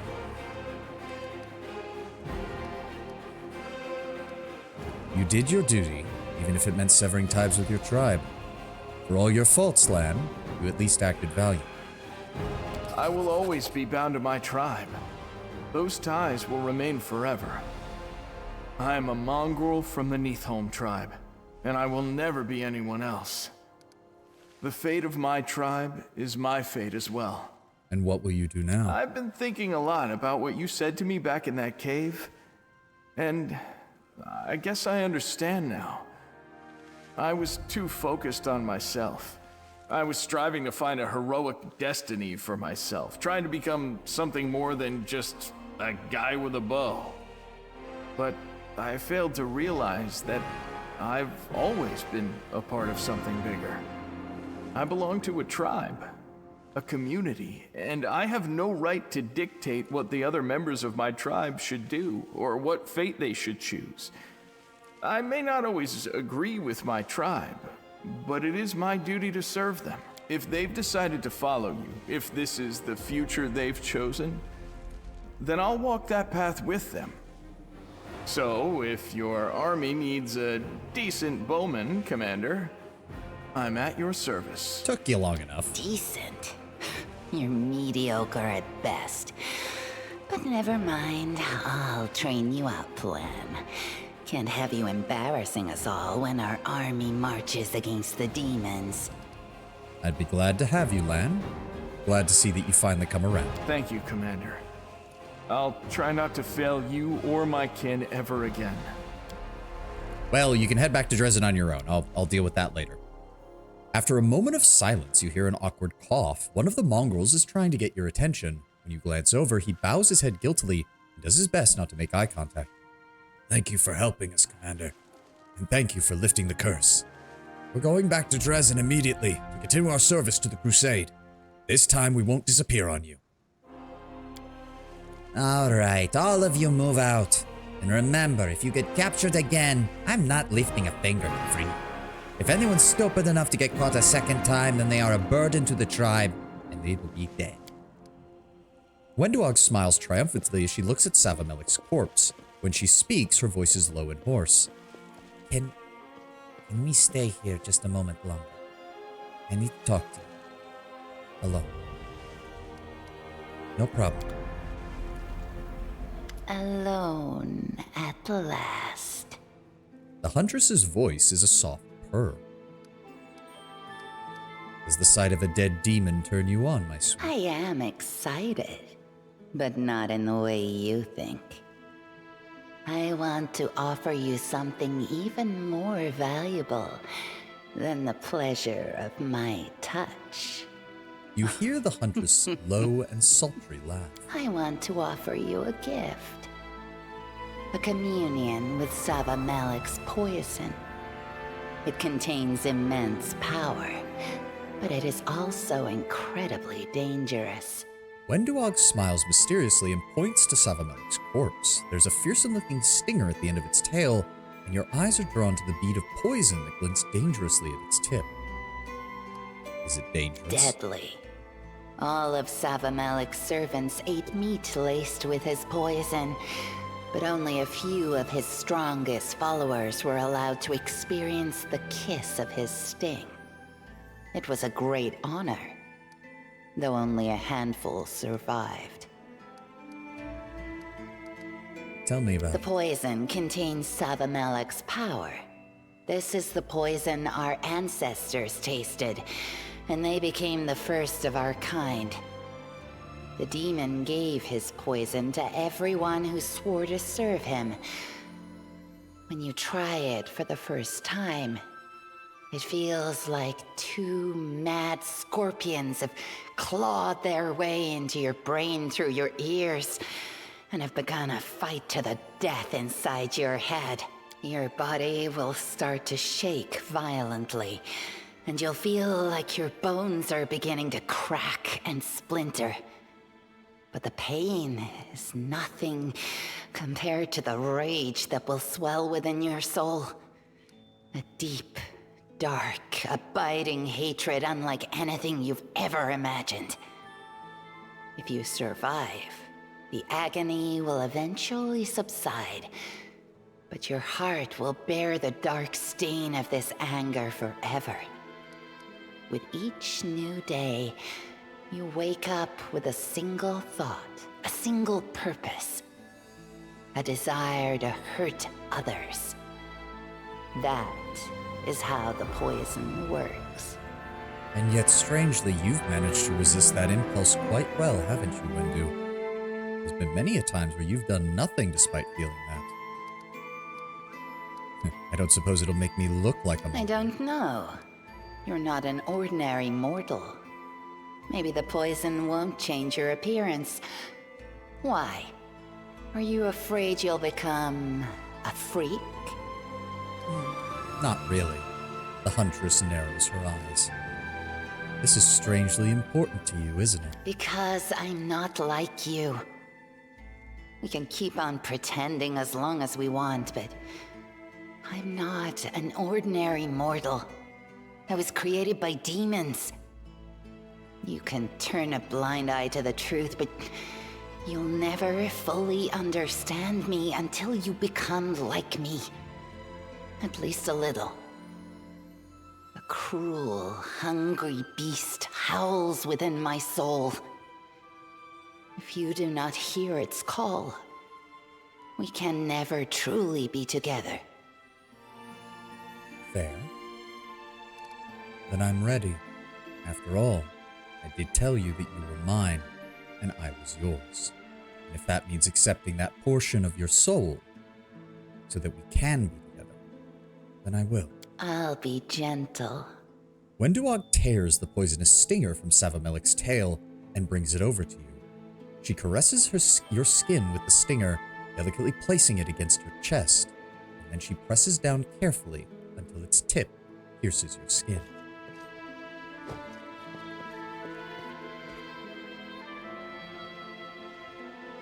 A blazing inferno ignites within you.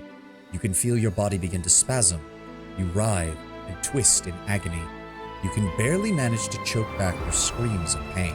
Don't pass out. Talk to me. What are you feeling? Stay with me, whatever you do. The pain is horrendous, in case you were wondering. Hold on, dear one. You're strong. I know you can do this.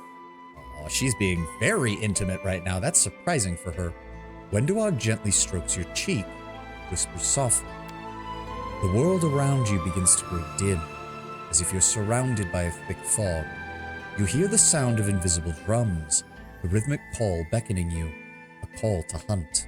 There's a part of you that wants to spring up, to give chase. You want to catch the prey, tear it to pieces. But you are in too much pain. What a turnaround in her attitude. Yeah, but I like it. It's well written. Can you hear me? Answer me, curse you! Wenduag's voice is beginning to shake. Voice shakes you from your feverish, pain-filled dreams. She's beginning to sound frantic, as if she's been calling to you for some time with no response. Did you just call me dear one? That is so sweet. If you die now, you'll have no one to tell except for Razmab. But if you stay alive, you can mock me to your heart's content, so just try not to die, alright? You notice the handle of a dagger sticking out of her boot. It's the same dagger that she took from One-Eyed Devil back in Dresden. Odd. You remember that she'd never carried it around with her before. She has better weapons now. Weapons more suitable for a serious fight, unless she simply wants to slit someone's veins. A new sensation washes over you. Hunger. A hunger that is so powerful, so intense, you lose track of anything else. You crave the taste of blood in your mouth like an addict craves a drug. For a moment, you're so caught up in this sudden, urgent desire that you forget about pain, and your body contorts in another spasm of agony. Wenduag's face is a mixture of horror and desperation. She stares at you helplessly, and you notice that tears have begun to fill her cat-like eyes. The world around you starts to shake. Is it an earthquake, or has your body simply begun to convulse again? Don't worry. I'll be fine. Don't you dare pity me. Not now, when you're dying because of me. Wenduag bows her head and whispers bitterly. What have I done? I'm such a fool. Why wasn't I content with what we had? Damn it! You were the first person I have ever told about my father. I've never felt this close to anyone. Why? I wasn't trying to kill you. Please, you have to believe me. I would never betray you. I'm loyal to you, and I'll remain loyal forever. I swear. This is about as close to a marriage as we're gonna get with Wendu, isn't it? I'm down for it. Wenduag's voice sounds thin and fragile, like a twig frozen by the winter winds. You feel as though your chest is still bound by invisible chains growing tighter and tighter by the second. You find yourself gasping for air, trying to breathe, but it's no use. The world around you grows dimmer with each heartbeat. This might be it. Darkness gradually gives way to light. The pain has abated, and you're no longer in agony. Your mind grows clearer, though there is still something within you that is foul, unnatural.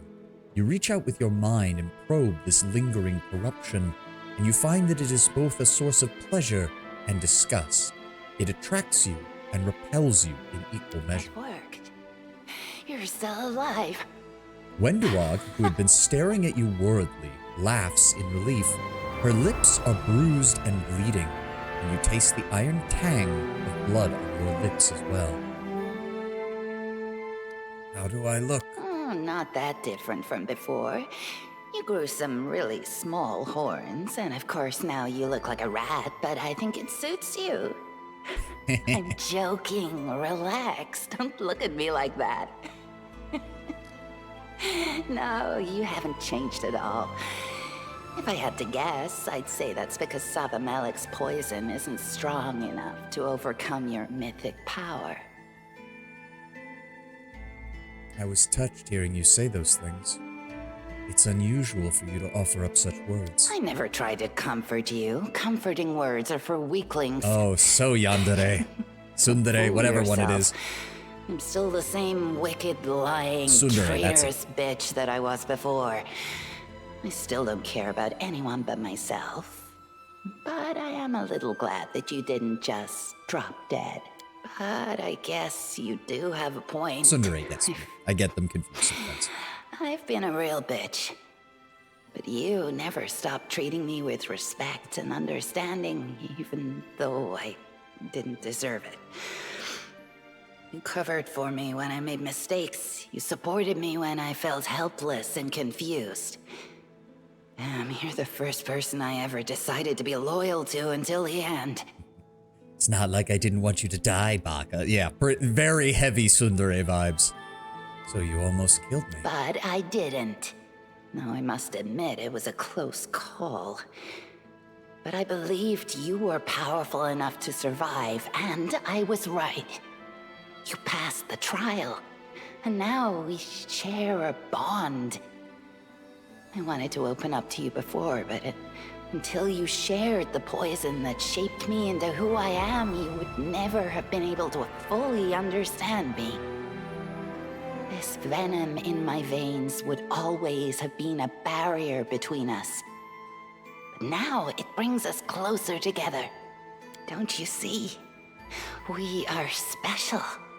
There's no one else like us in the entire world. We're the only ones left. All the others are dead.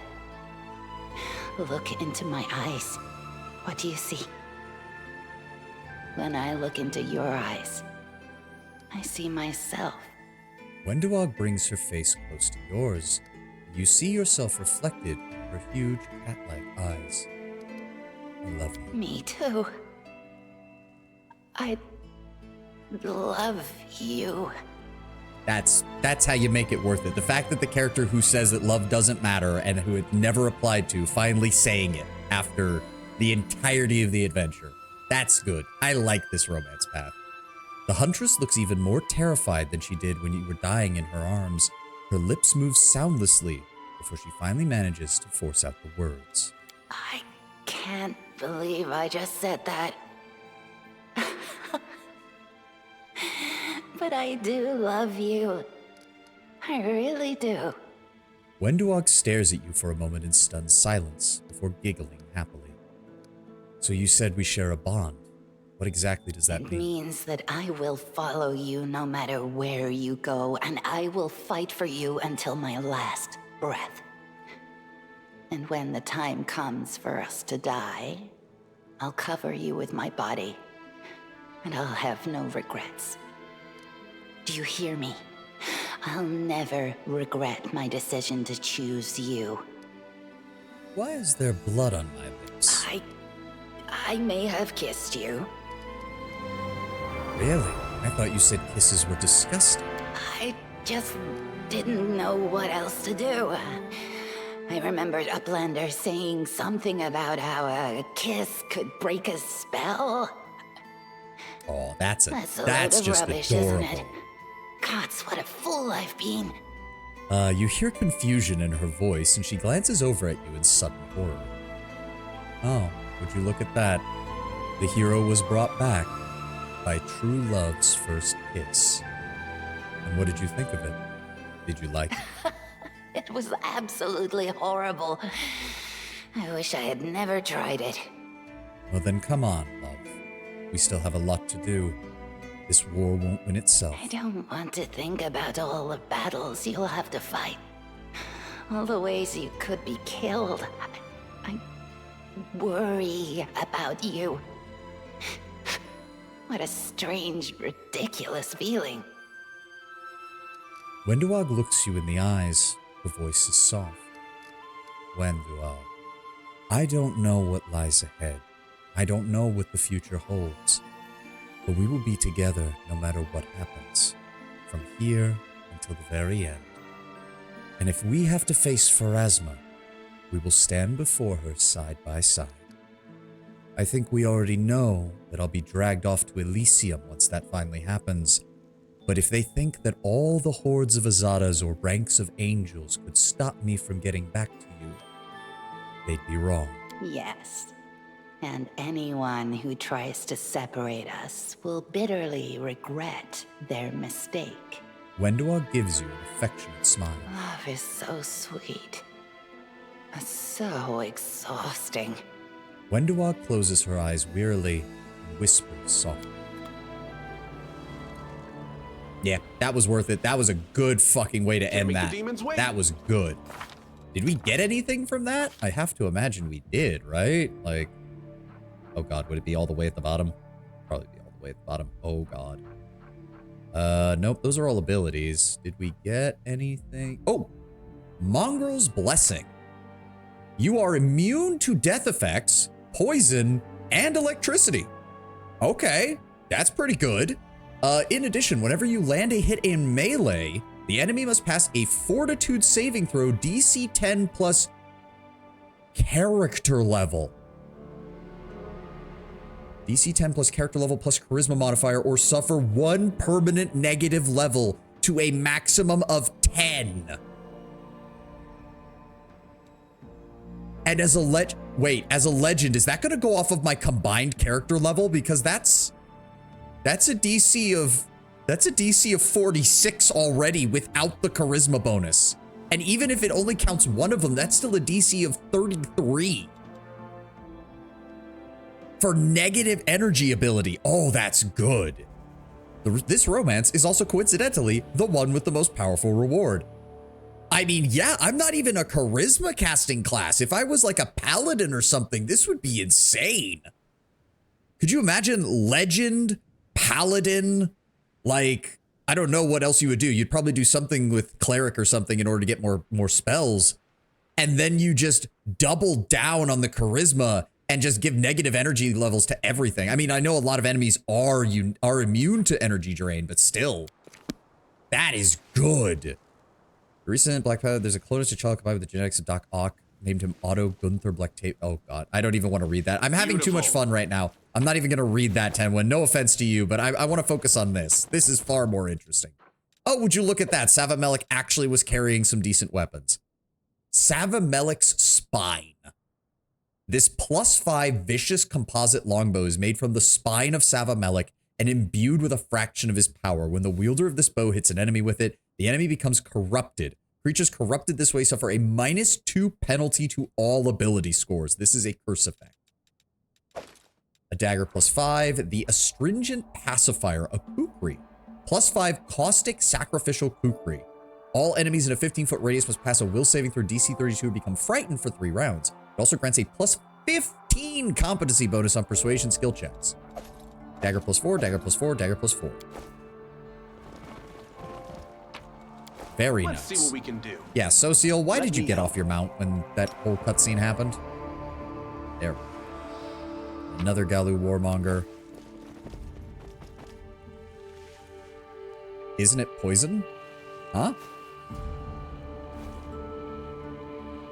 Oh, you guys are talking about Corruptor and all that shit. Here we go. I was confused about what the fuck you were talking about. All right, well, we got all these guys. We got all these guys. There's apparently a sack over here. Let's go get that. I don't think it actually changed my appearance, but it's hard to tell because I have the mutagen ability on right now. I mean, technically, the mutagen ability kind of makes it even more fitting because I have wings, much like some of the Mongols do. And then we saw there was some loot down here. Nice. And then we just need to pass this skill check to jump back over so we get the experience for it. Speaking of which, wow, we're still a long way from level 37, but I suppose that shouldn't surprise me. Ulbrich, please get off the rock. I finished here. There we go. Is there more? Whew, that was...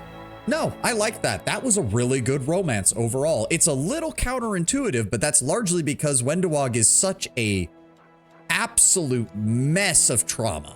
Just an absolute mess of trauma. Like, there's no getting around that. We have like 5 minutes left. Let's see if we can go find Captain Sealkin. Hey, it's the traveling merchant. Now he should have some more goods for us too. I don't remember what I told you to bring me though. What do you sell now? I have the finest selection of magical mysterious spell-a-thingies. All right, next time I see you, I want to see personal protection equipment. But for right now, show me your wares. What do you have? We've got a quarterstaff +5. Meh. The arrow catcher. +5 Haramaki grants its wearer a DR6 against ranged weapon attacks. You know what? Why not? Headband of mental perfection. That sounds good. I already have a greater diadem. I already have a braces of armor +8 for, I think we only need that for like one person. The greater bolster meta magic rod. Ability to make 3 spells cast per day as though using the bolster speed can be used as, so bolster is the one that just does more based on the dice that get rolled, right? We're gonna go ahead and grab that. Huh, he honestly didn't have that much, all things considered. But let me see what I can sell you to offset some of that 300,000 cost. Well, I don't have anybody that uses a kukri. That's a gnomed hook hammer. It's a rapier. Knife liver, lethal conductor, scimitar. Don't have it. That Wenduag already has a better weapon. Nobody uses the heavy flail. I have nobody who can use the falchion. These are the older throwing axes. I guess we can get rid of those as well.